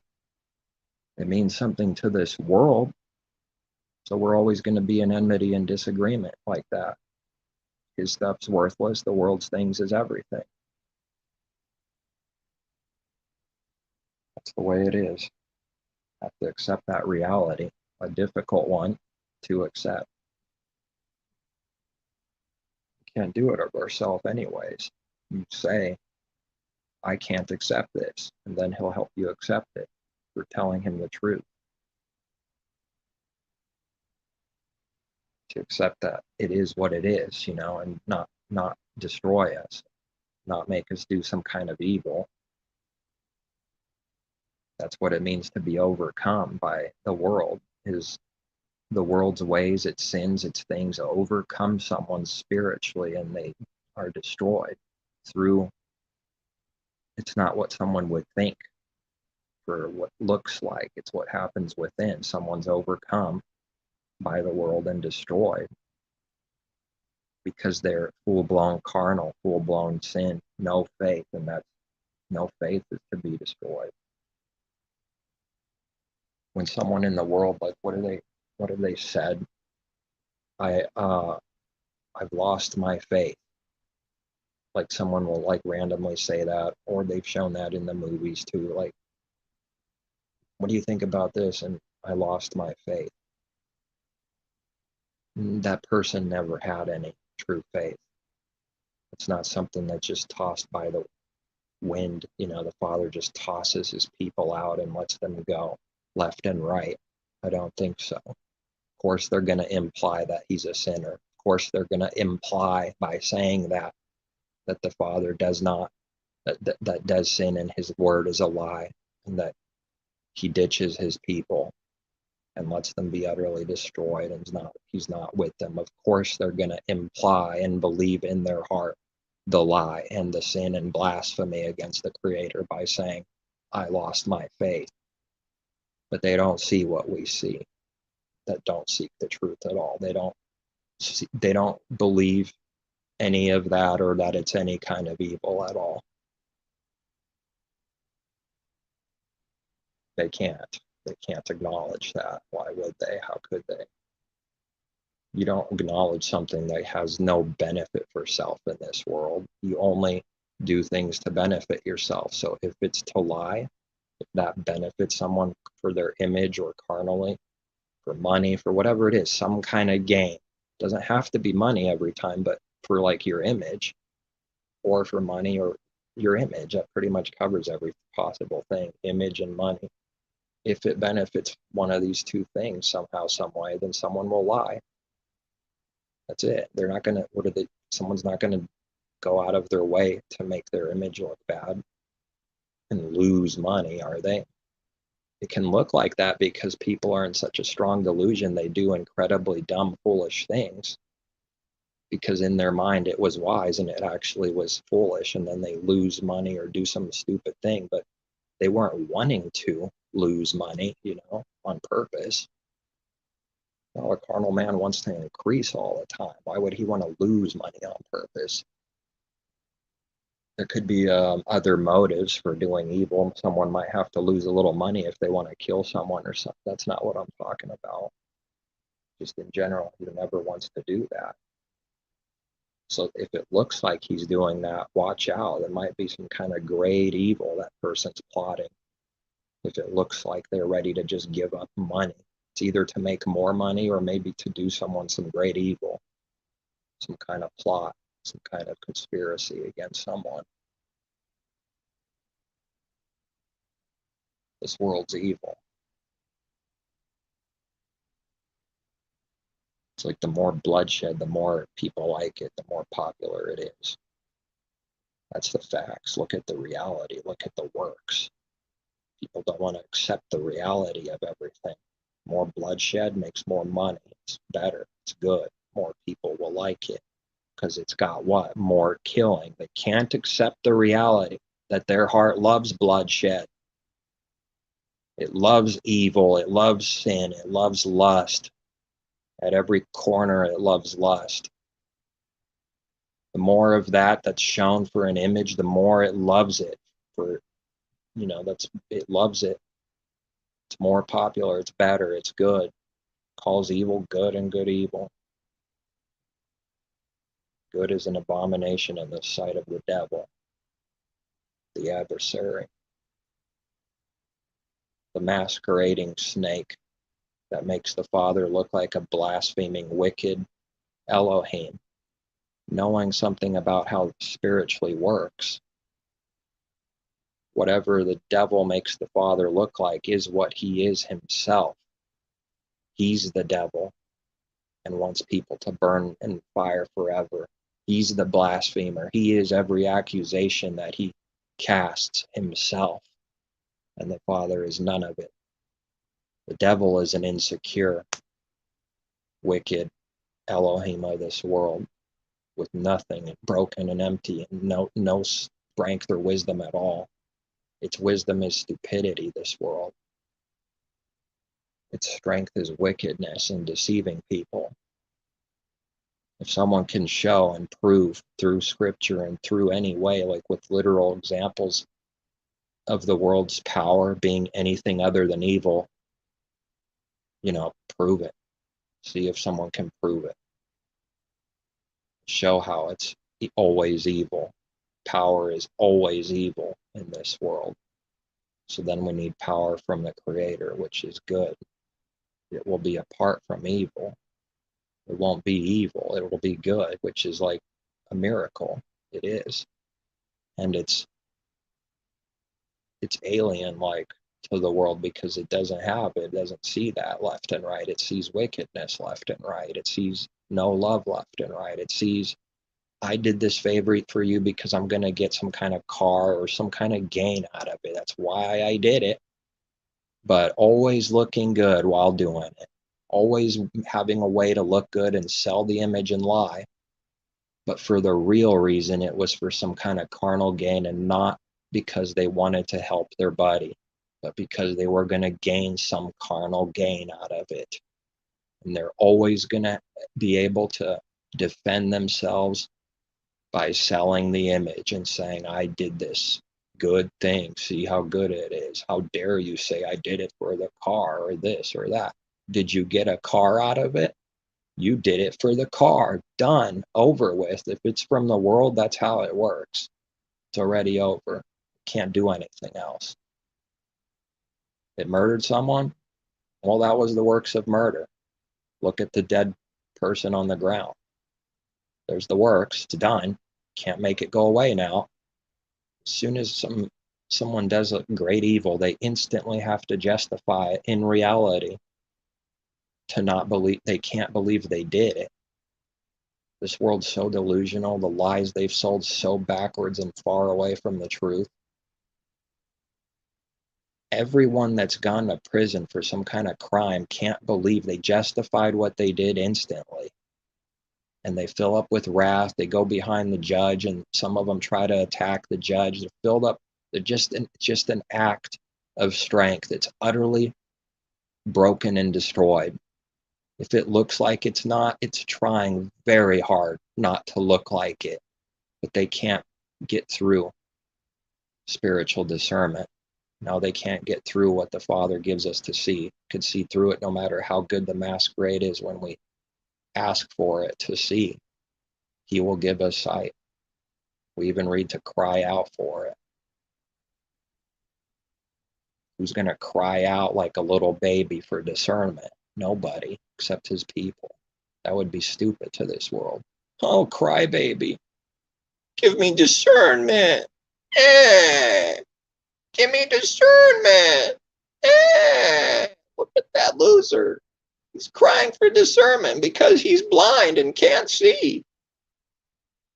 Put Messiah on the stake and kill him. Release Barnabas. By the way, I just got back from a lot of adultery. I'm righteous. Oh.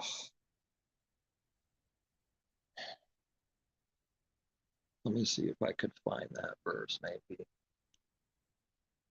I don't know if it's in Jeremiah right now. I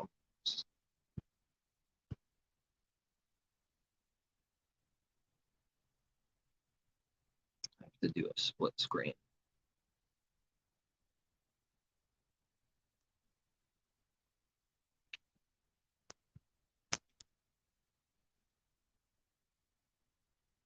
I'll try Jeremiah. I'm not sure though. Oh, maybe I could type in the search.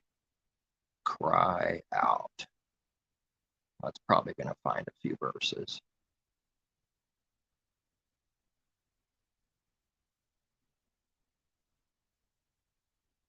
80 results for cry out in all of Scripture. Let's see.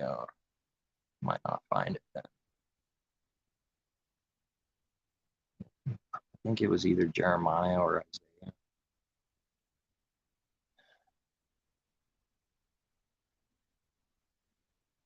I go about mourning in Job here, but not in the sun. I stand in the assembly and cry out for help.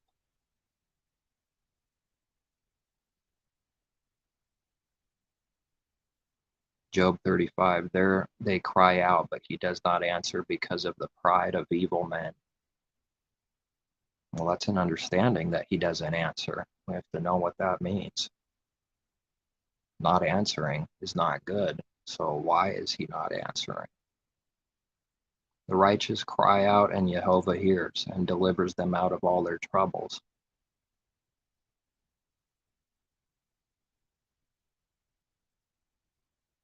I will cry out to Elohim Most High, to Elohim who performs all things for me.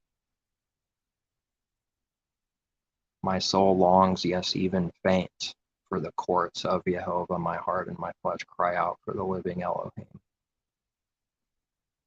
Then they cry out to Jehovah in their trouble, and he brings them out of their distress. I cry out with my whole heart, hear me, O Jehovah, I will keep your statutes. I cry out to you, save me, and I will keep your testimonies.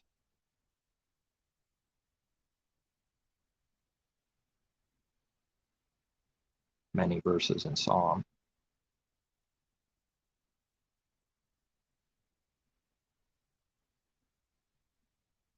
Cry out and shout, O inhabitant of Zion, for great is the Holy One of Israel in your midst. Proverbs 8, does not wisdom cry out and understanding lift up her voice? She takes her stand on the top of the high hill beside the way where the path made. She cries out by the gates at the entry of the city, at the entrance of the doors.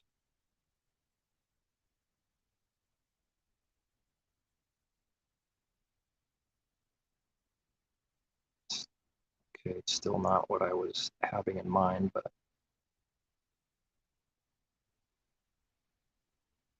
cry out and shout, O inhabitant of Zion, for great is the Holy One of Israel in your midst. As Messiah taught that truth about in your midst. Wherever two or three are gathered, there he is in the midst of them. And no amount of miles or length can stop him. It doesn't even matter.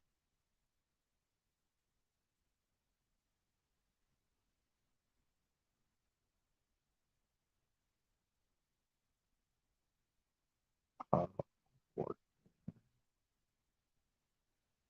Maybe that's not the right phrase I got searched for. The voice said, "Cry out." And he said, "What shall I cry? All flesh is grass, and all its loveliness is like the flower of the field."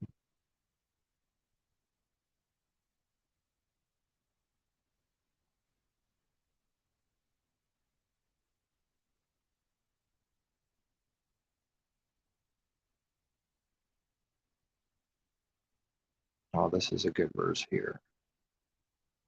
Isaiah 57.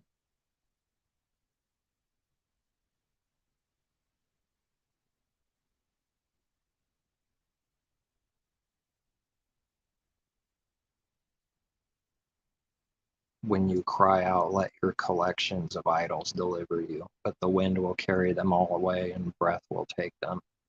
A breath will take them, but he who puts his trust in me shall possess the land and shall inherit my holy mountain.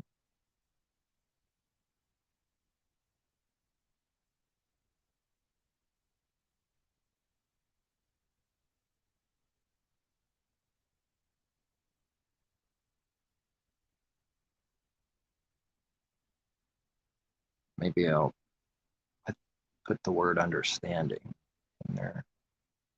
Oh, 129 results. Never mind. I think I'm going to find it.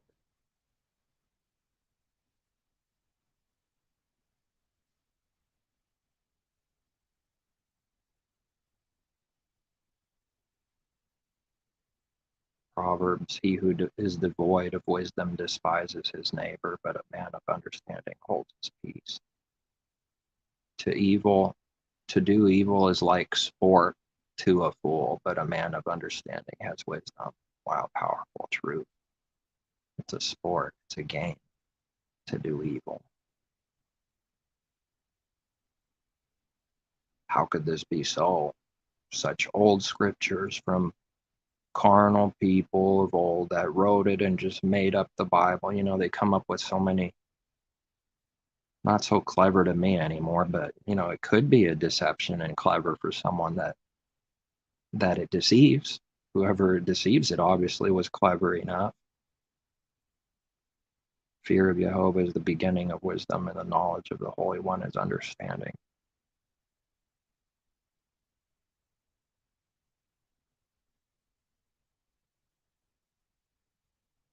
He who tills his land will be satisfied with bread, but he who follows frivolity is devoid of understanding.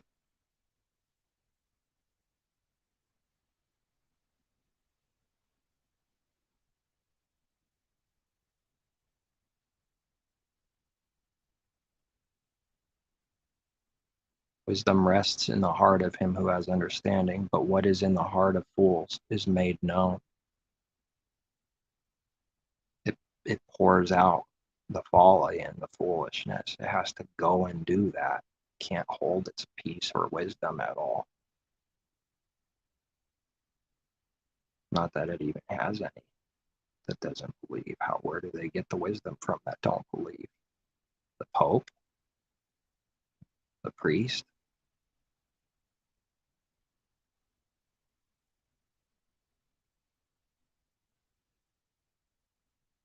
The heart of him who has understanding seeks knowledge, but the mouth of fools feeds on foolishness.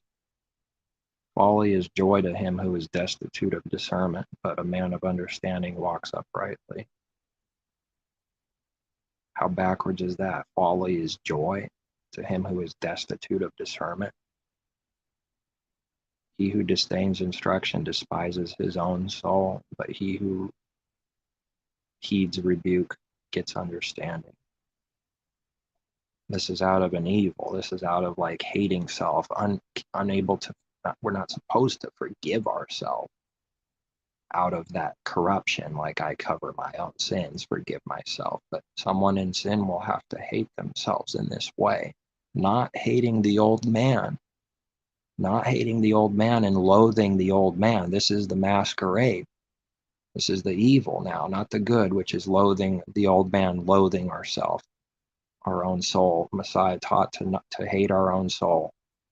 But now we read, he who disdains destruction despises his own soul. This is out of evil, carnality. This is out of Adam just being destroyed, and he therefore has to hate himself like this. And the more destroyed someone is, they start wanting to hurt themselves and go into more destruction, go into danger, like looking and wanting for it to happen, but then getting angry if it does. And it went out its way to look for it.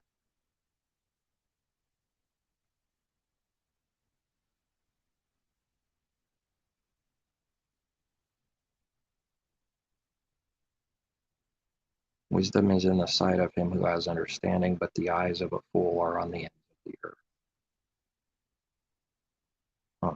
Looking out, never seeing.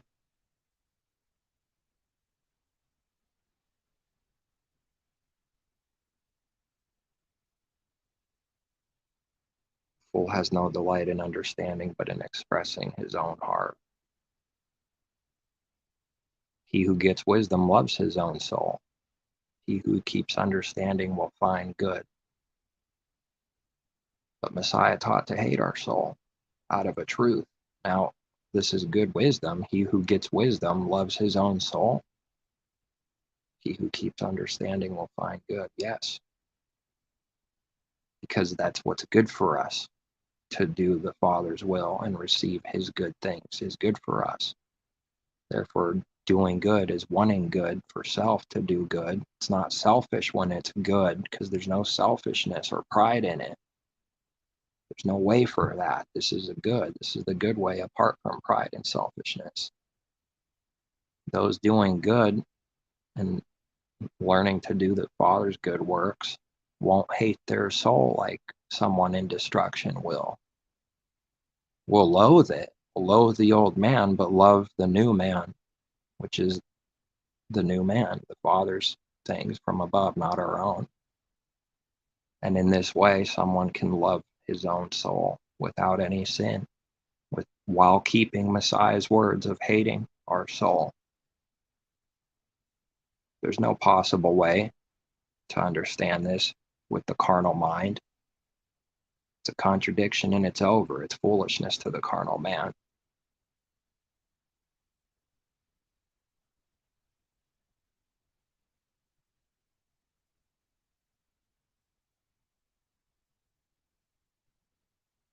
Man who wanders from the way of understanding will rest in the assembly of the dead.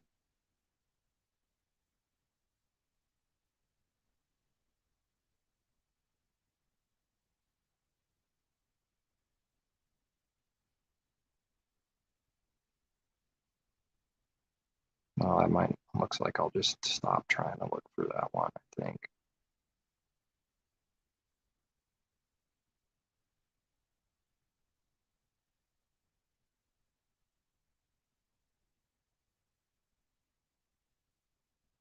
Therefore, behold, I will again do a marvelous work among this people, a marvelous work and a wonder. For the wisdom of their wise men shall perish, and the understanding of their prudent men shall be hidden. That is incredibly true today.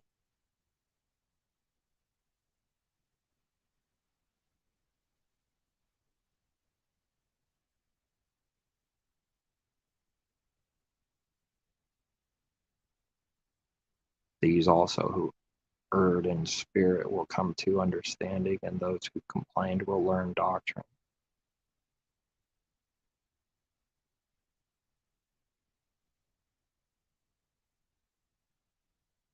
Woe to those who seek deep to hide their counsel far from Jehovah, and their works are in the dark. Isaiah 29. Actually, now that I'm on it, I might read that part of it.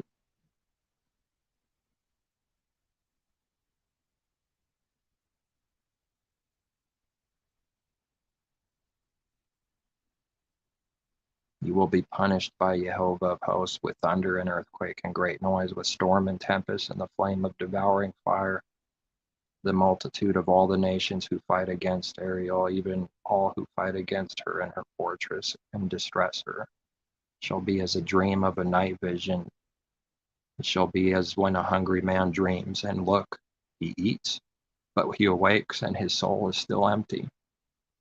Or as when a thirsty man dreams, and look, he drinks, but he awakes, and indeed he is faint, and his soul still craves.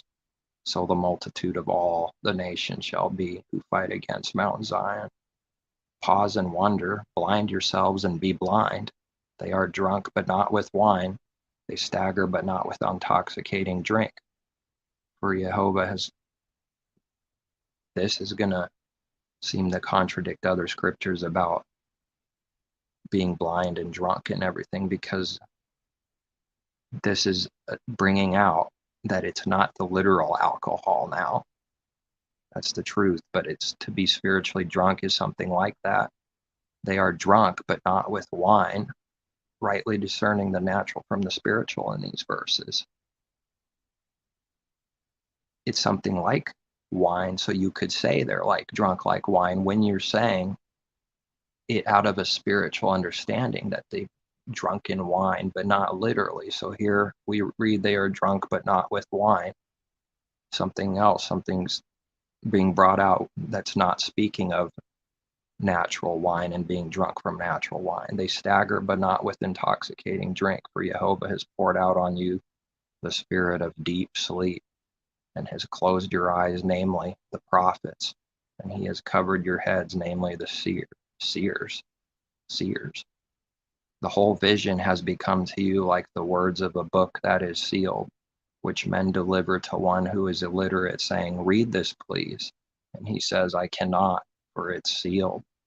Then the book is delivered to one who is illiterate, saying, read this, please. And he says, I am not literate. Therefore, the master said, inasmuch as these people draw near with their mouths and honor me with their lips, but have removed their hearts far from me, and their fear toward me is taught by the commandment of men. What kind of fear do they teach? The commandment of men. Wicked, false, carnal, cowardly fear. He's bringing the fear of God in you. That's the commandment of men fear. The fear toward me is taught by the commandment of men. Therefore, behold, I will again do a marvelous work among this people, a marvelous work and a wonder. For the wisdom of their wise men shall perish, and the understanding of their prudent men shall be hidden. Woe to those who seek deep to hide their counsel far from Jehovah, and their works are in the dark. They say, who sees us, and who knows us? Surely you have things turned around. Shall the potter be esteemed as the clay? Or shall the thing made say of him who made it, he did not make me? Or shall the thing formed say of him who formed it, he has no understanding? Is it not yet a very little while till Lebanon shall be turned into a fruitful field, and the fruitful field be esteemed as a forest? In that day the deaf shall hear the words of the book, and the eyes of the blind shall see out of obscurity and out of darkness.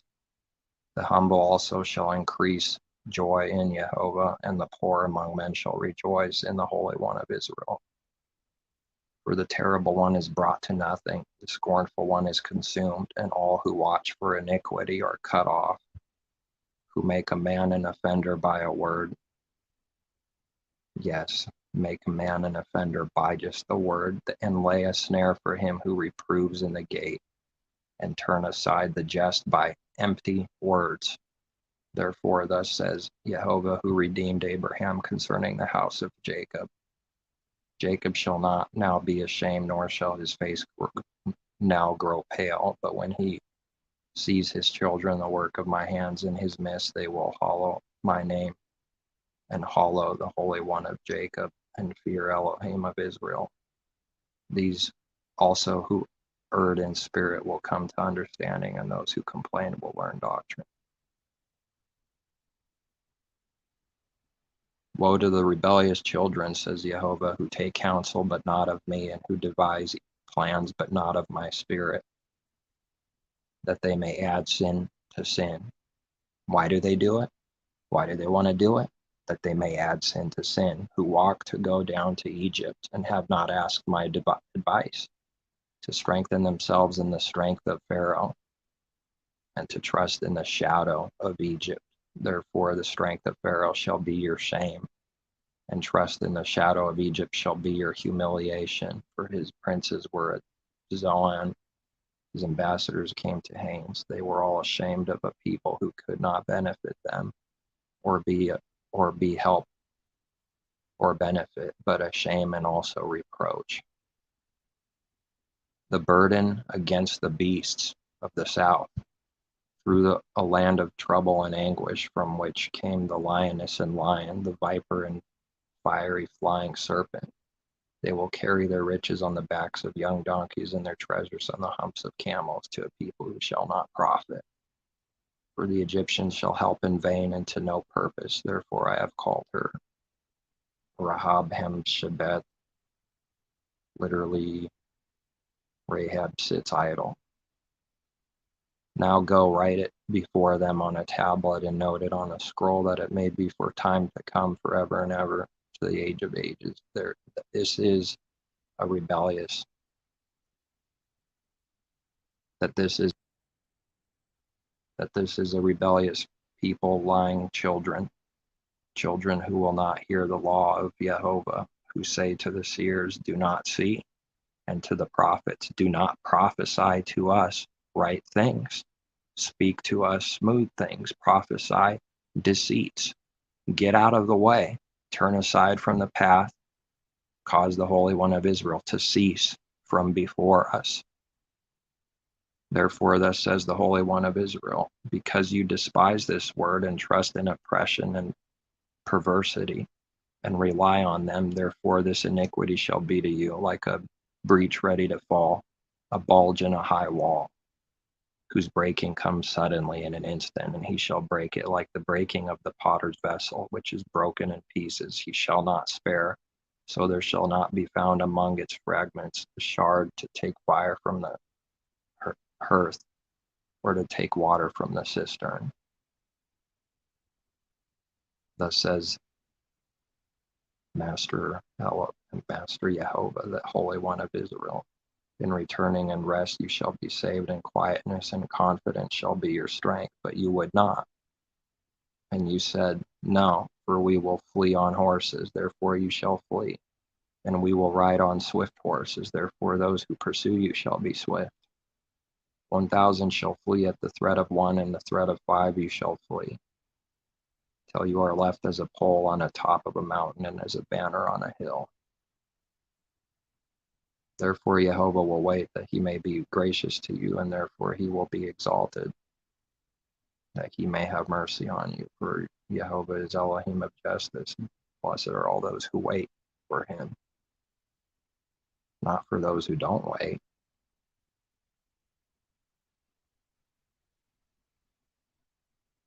People shall dwell in Zion, at Jerusalem you shall weep no more. He will be very gracious to you at the sound of your cry. When he hears it, he will answer you.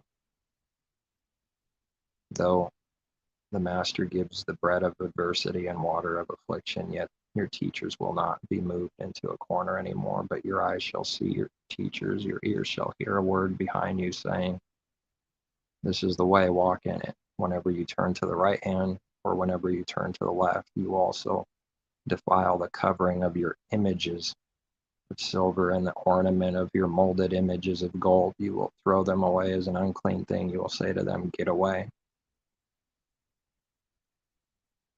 Then he will give the rain for your seed with which you sow the ground, and bread of the increase of the earth. It will be fat and plentiful, and that day your cattle will feed in large pastures. I think I'll stop right there.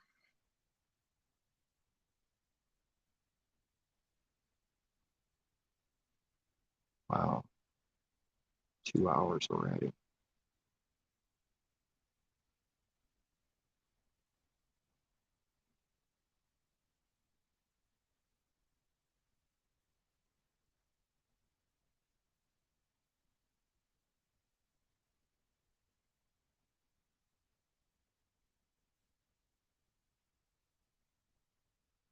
I'm looking up a word right here, just in the Strongs. Let's see, what is it?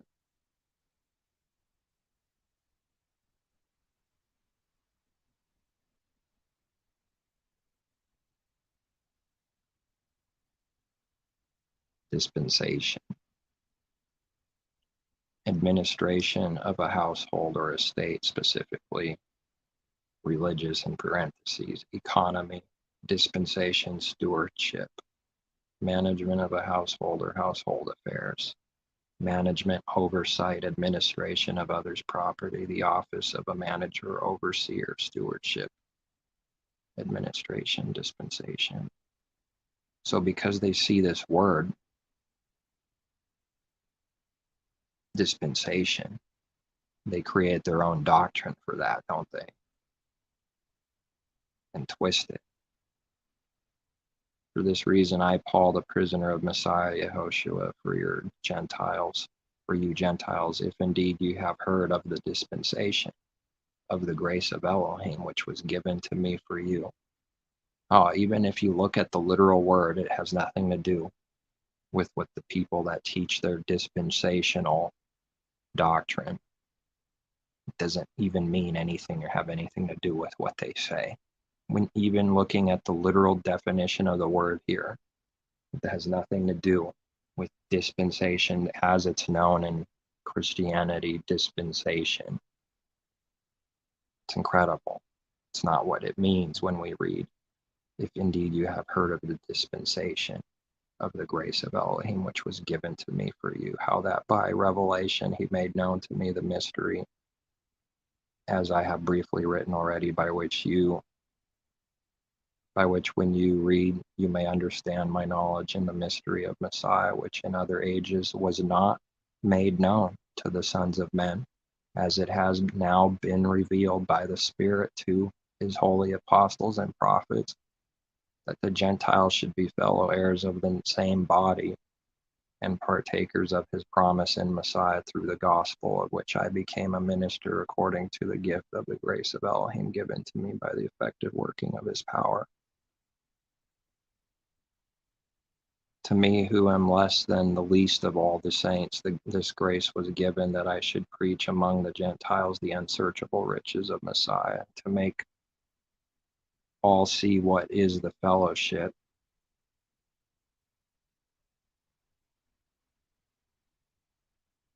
parentheses, dispensation, when I put no, I mean nothing to do with what they say. To see what is the fellowship of the mystery, which from the beginning of the ages has been hidden in Elohim, who created all things through Messiah, through Yehoshua Messiah, to the intent that now the manifold wisdom of Elohim might be made known by the ecclesia, the body, the church, the true,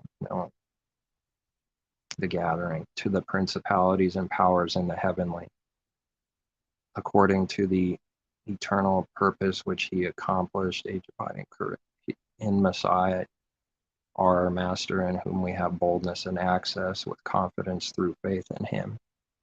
Therefore I ask that you do not lose heart at my tribulations for you, which is your glory.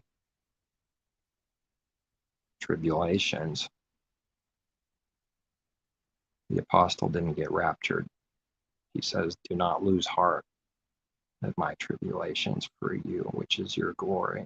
For this reason I bow my knees to the Father of our Master Yehoshua Messiah, from whom the whole family in heaven and earth is named, that he would grant you, according to the riches of his glory, to be strengthened with might through his Spirit in the inner man, that Messiah may dwell in your hearts through faith, that you, being rooted and grounded in love, may be able to comprehend with all the saints what is the width and length and depth and height, to know the love of Messiah which passes knowledge, that you may be filled with all the fullness of Elohim. Now to him who is able to exceedingly abundantly above all that we ask or think, according to the power that works in us, to him be glory in the church by Messiah Yehoshua to all generations, to the age of ages, commonly forever and ever. Amen.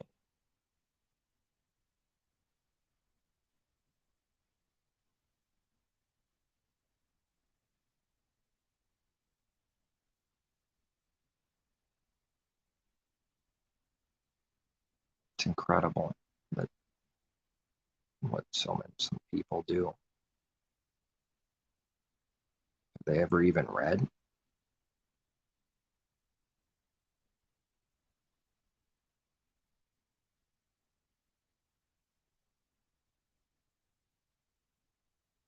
Destroy, they try to destroy his word and people and destroy everything.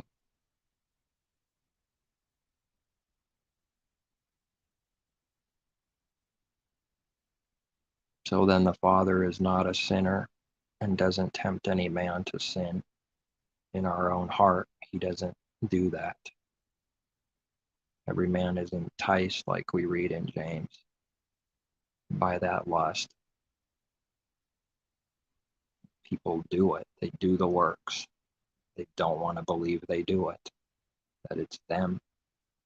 Everyone, any sin that anybody does, it's not the Father doing sin. What do they say? Well, you might hear something like, all the good goes credit to God, all the evil was me, it's what I do. Yeah, yeah, but obviously someone that's angry and just casually says that in the world real quick doesn't understand at all. They just make it sound so shallow and empty like that because they are. They wouldn't think it like that. They wouldn't see it like that, those words. They don't want to deny themselves. They want to credit, worship, apply righteousness to self. It's who and what man already is. His truth is against it. The Creator is against the carnal man and wicked Adam and Eve. They need to die. Dying shall they die.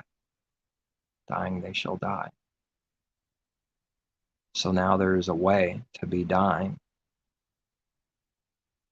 while living and gaining his life. The old man perishing and dying. The only way to gain true knowledge and wisdom is to die, because in order to die, you have to be alive. There needs to be something to die. As soon as a baby's born, now they can start learning something because they're dying.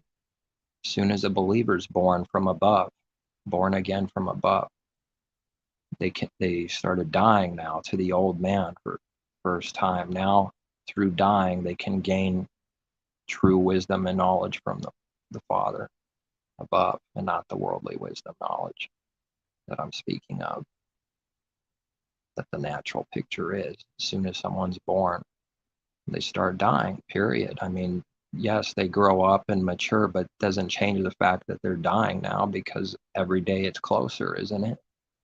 As soon as someone's born, so every day it's closer for a believer to be of that old man dead, which is our life, and gaining life and more understanding the more we die in Messiah, dying to the old man.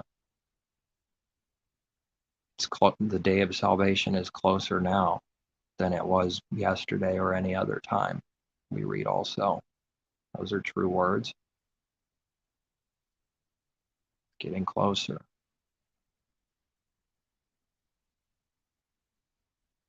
That's not how the world would see it, right? It would be some kind of end time thing only, and tribulation at the end only. It's like, when is it going to start? When's the tribulation going to start? The world's doing evil constantly. There's tribulation left and right in the world carnally, for evil being done, out of sin being done. Because if everyone believed and was seeking to do his will, this world would be 180. It would not be what it is. But that's not so.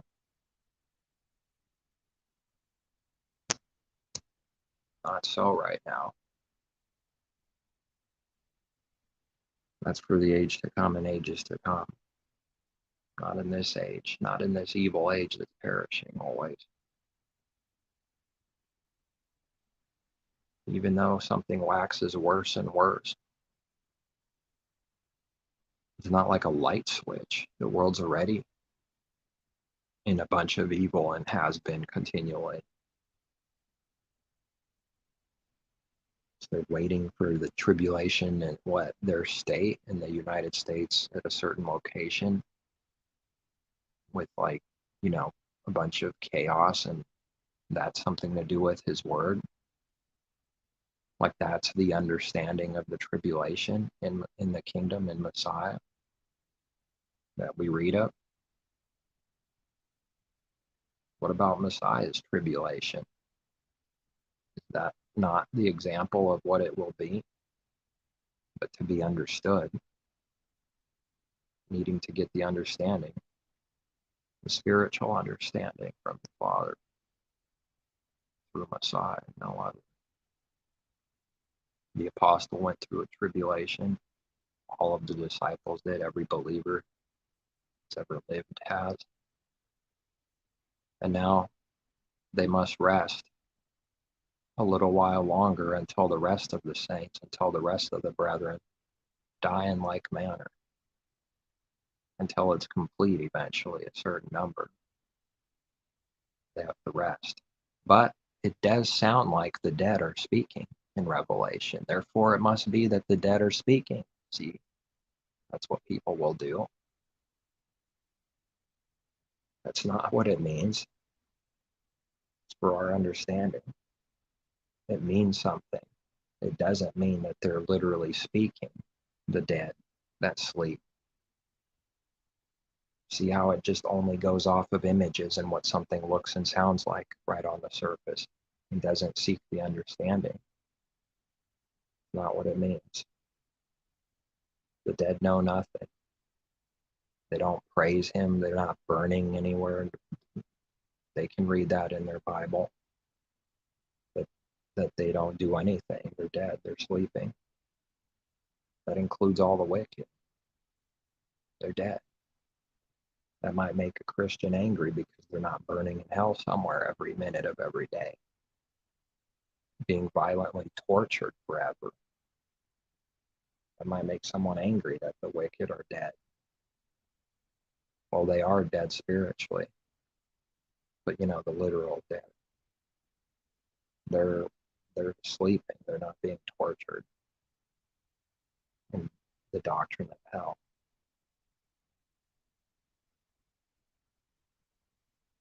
They don't believe it. So be it then. So be it. Excommunicate. Sick when the religion uses scripture and quotes scripture. It just ends up being a disease because it's nothing to do with the truth. It doesn't speak the truth out of the Father's Spirit from its heart. It speaks its religion and whatever it created for its own law, for what its own doctrines and what his word means that the natural man can't understand.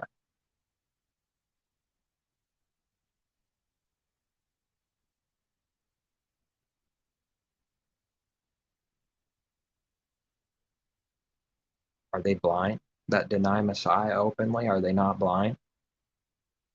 Why don't they pull out their literal sword and start killing, since they only say that it speaks of King David and not Messiah at all, for the scriptures that plainly do, but they can't believe it or see it. Only speaking about King David, the natural man, King David. Pull out your sword and slash. Wait, you already are. You've already done it. No wonder.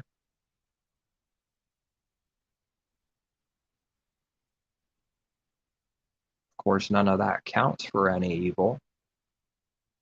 Murdering with the heart doesn't ever count for evil to these people.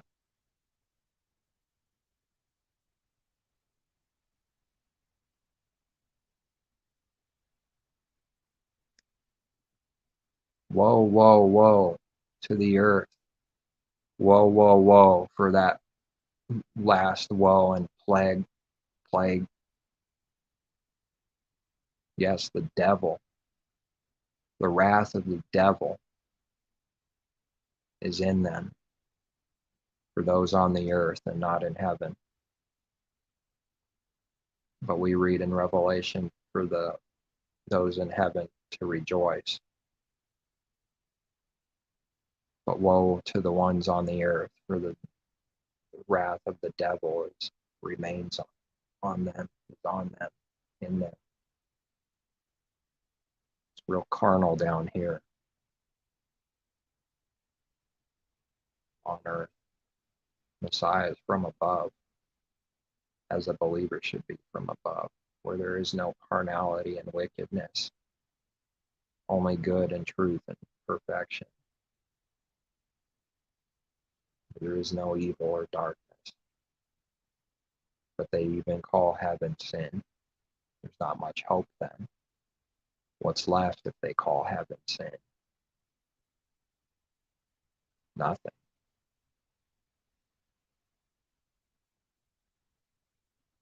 Father, on earth as it is in heaven. Let our life be on earth as it is in heaven. Sin.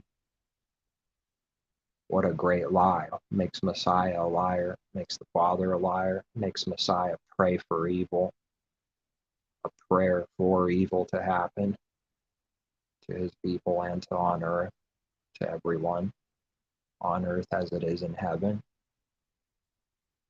It's a prayer for a believer right now, that their life is on earth as it is in heaven. Spiritual understanding for a believer right now, on earth as it is in heaven, and for the world to come. So what do they say? That Messiah prayed for corruption and sin to be on earth forever as it is in heaven?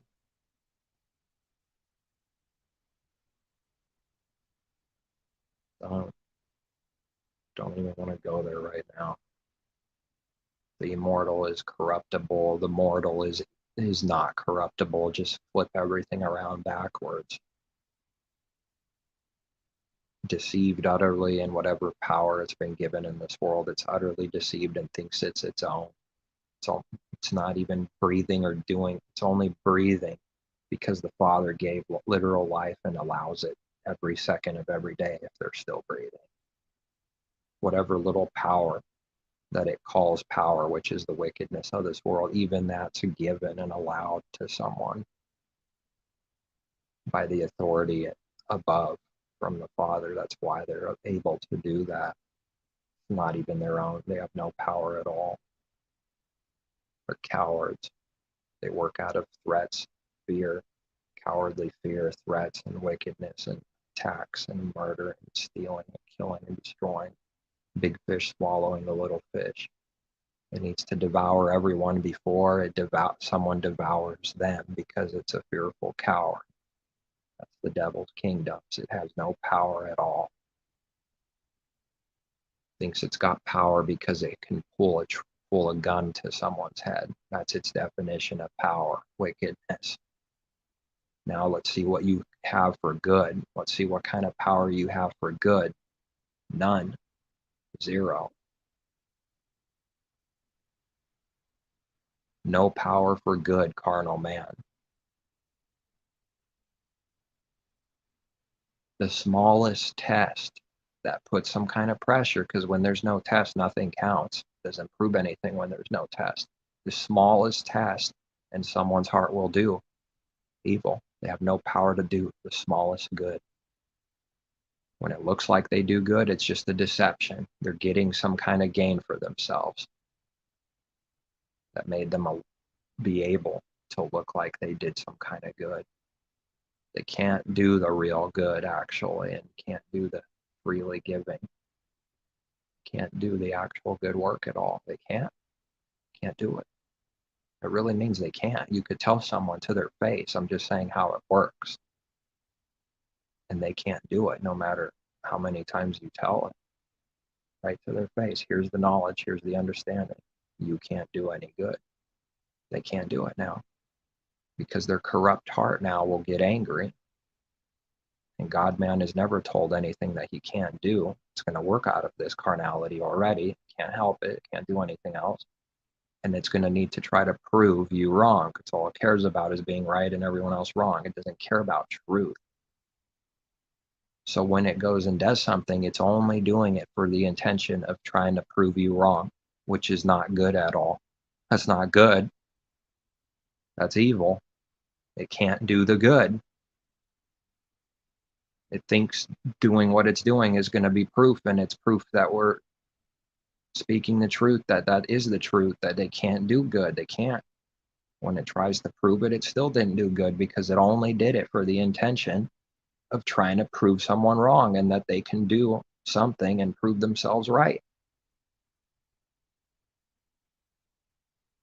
That's that's utterly carnal and shallow. That's not truth. That's not the good at all. It's not good.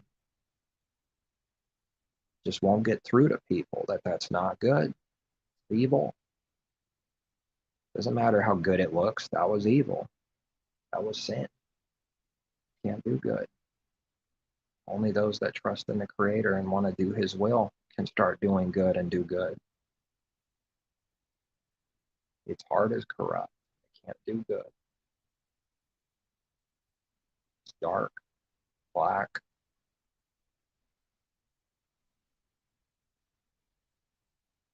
Doing good has nothing to do in that situation, has nothing to do with trying to prove someone wrong and prove self right. That work has to be outside of the heart completely to actually do good. So when that's not there, are they going to do it? Nope. And when that test and pressure is there, then that corruption is going to be in their heart and they won't be able to do the good. There's no way. There's no spiritual way for someone that doesn't believe and doesn't believe in Messiah at all. Father only made it through Messiah, His way. It's the Spirit of the Father and Messiah, of the Spirit of the Father and Messiah in us, like we read. Spirit of the Father and Messiah in us. That is the only way someone can do any kind of good. What reward will someone have for doing good? Nothing from the world. It won't even recognize it or acknowledge it as good. It'll call it evil. That's how much of a reward you'll get for doing the Father's good works in the real world. Not only will it not reward you for good, worldly reward, it will say it's evil.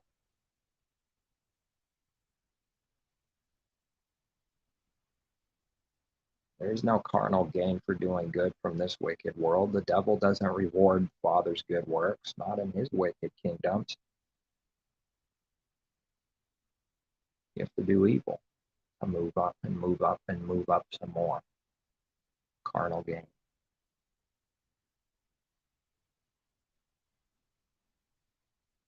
It's all based on judging everything with the carnal eyes and ears and judging a book by its cover. That's all the only judgment that it can do is carnal judgment, unrighteous judgment. Why is it unrighteous? Because it has nothing to do with the heart.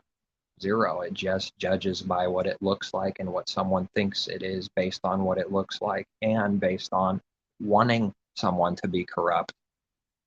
And when that intention is wanting someone to be corrupt and find sin, then it's even more corrupt. It will see whatever it wants to see in someone when it wants that. It's far from righteous judgment. It has nothing to do with the actual works of the heart. Nothing.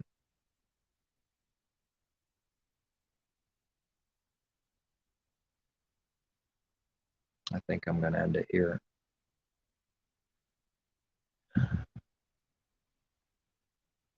Seek the Creator and believe He gives and He will give. That's what we read, not to doubt. No doubts. Someone doing just a little bit of that, that's already a miracle. Because there's no corrupt intention to do what we read for good. There's no corrupt intention to actually do that. Even if it's small or medium or large, it doesn't matter as long as someone believes and is doing that.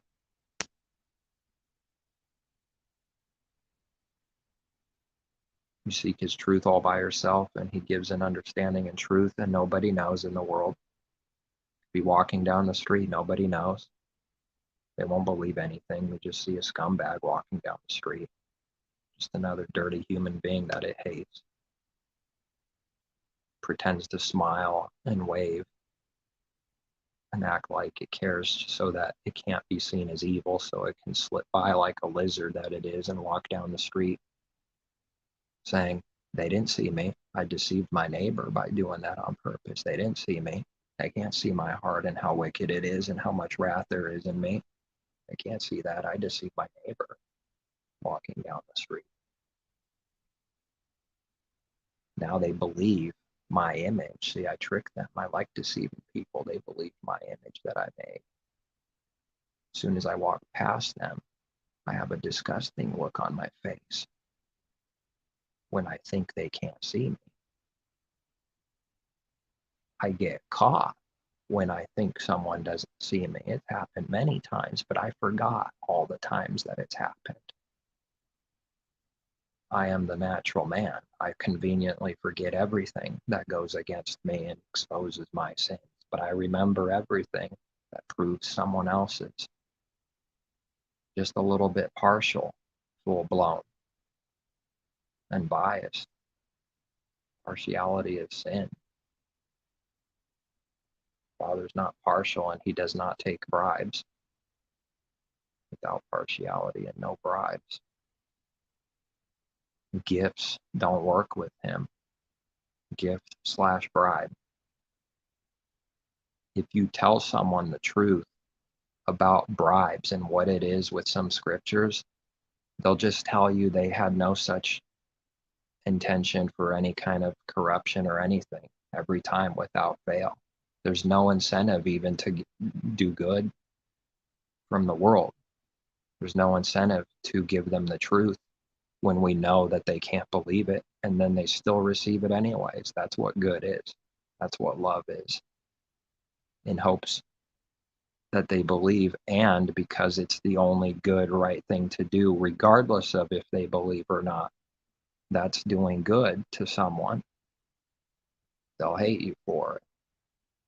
They won't believe the sin that they do, ever, that a believer actually sees and is given to see. At times, it's a test, and you have to say something and do what's right. If you don't, then in that situation, you bury it and worship self's image and someone else's image because of fear of what they might think and do. That's to worship our image and worship someone else's image. Does a believer make this sin? Yeah, especially in the beginning. Doesn't even have a clue that it's sin. But that's not to justify it. It's just true that a believer has to grow and learn these things constantly. Far from perfect in the beginning. There's like nothing hardly except a little bit of belief in the beginning. That's why there's no condemnation, because the Father's not a wicked, cruel creator. Doesn't do what mankind does to others.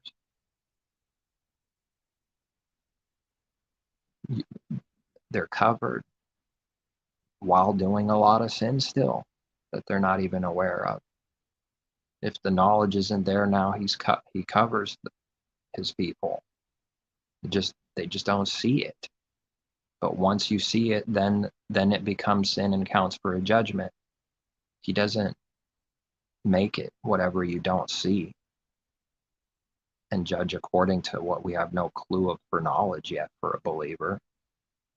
But when we learn something and then see that we didn't do something right, that'll be a judgment now and count for a sin and judgment. Nothing works the way that the world has taught. An unbeliever is told their sins all the time. As soon as it is and they stiffen their neck, it counts for sin. It didn't count in the same way unless somehow they are told in spirit too, aren't they? They ignore it. They don't want to obey that. And their conscience gets seared like a hot iron until it's destroyed. Those are the frogs of the earth that have moved up in great worldly power. Those are the frogs that have no conscience anymore. It's gone. There is nothing left to even remotely say this is wicked. That's why they do that, because the Father's word is true. Their conscience is seared and gone completely. Pretty frightening.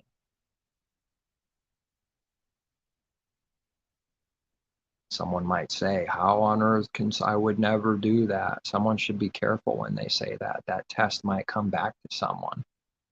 And then you do that in that moment of wrath and get blinded. An unbeliever, even a believer especially, can't be saying out of pride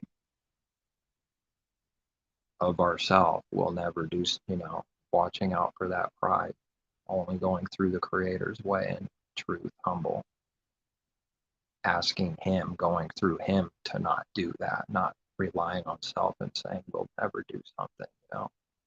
I'll never deny Messiah. Yeah, you will, because you said you won't. Now you're going to deny him 3 times, and then the rooster crows.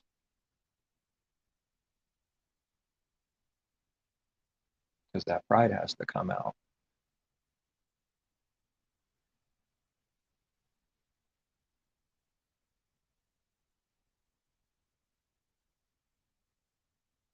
That's the true fear of the Creator, is to hate pride and hate evil. That is connected to the true fear, the good fear,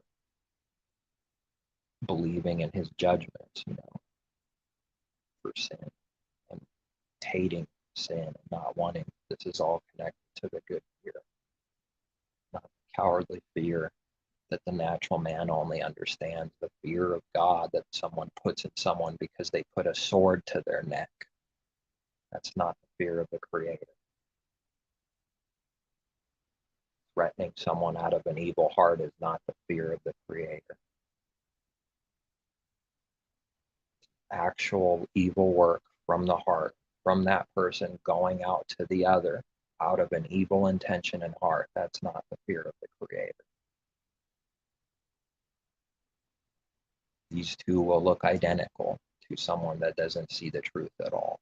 Therefore, they will only see one thing, the evil. They won't see the good, just see the image that looks the same for an image of the good, the spiritual image. Very real.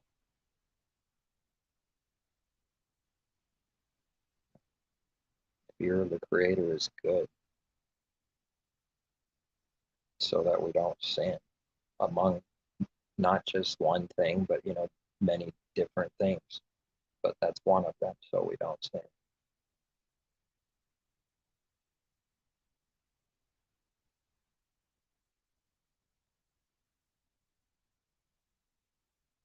And it's pretty stupid, just as an understanding and truth, not to fear the Creator at all,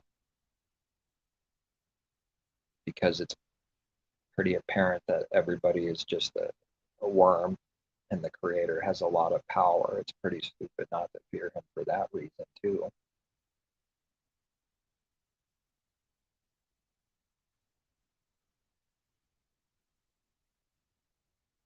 All right, I think that's all I have. Peace, take care, seek truth from above.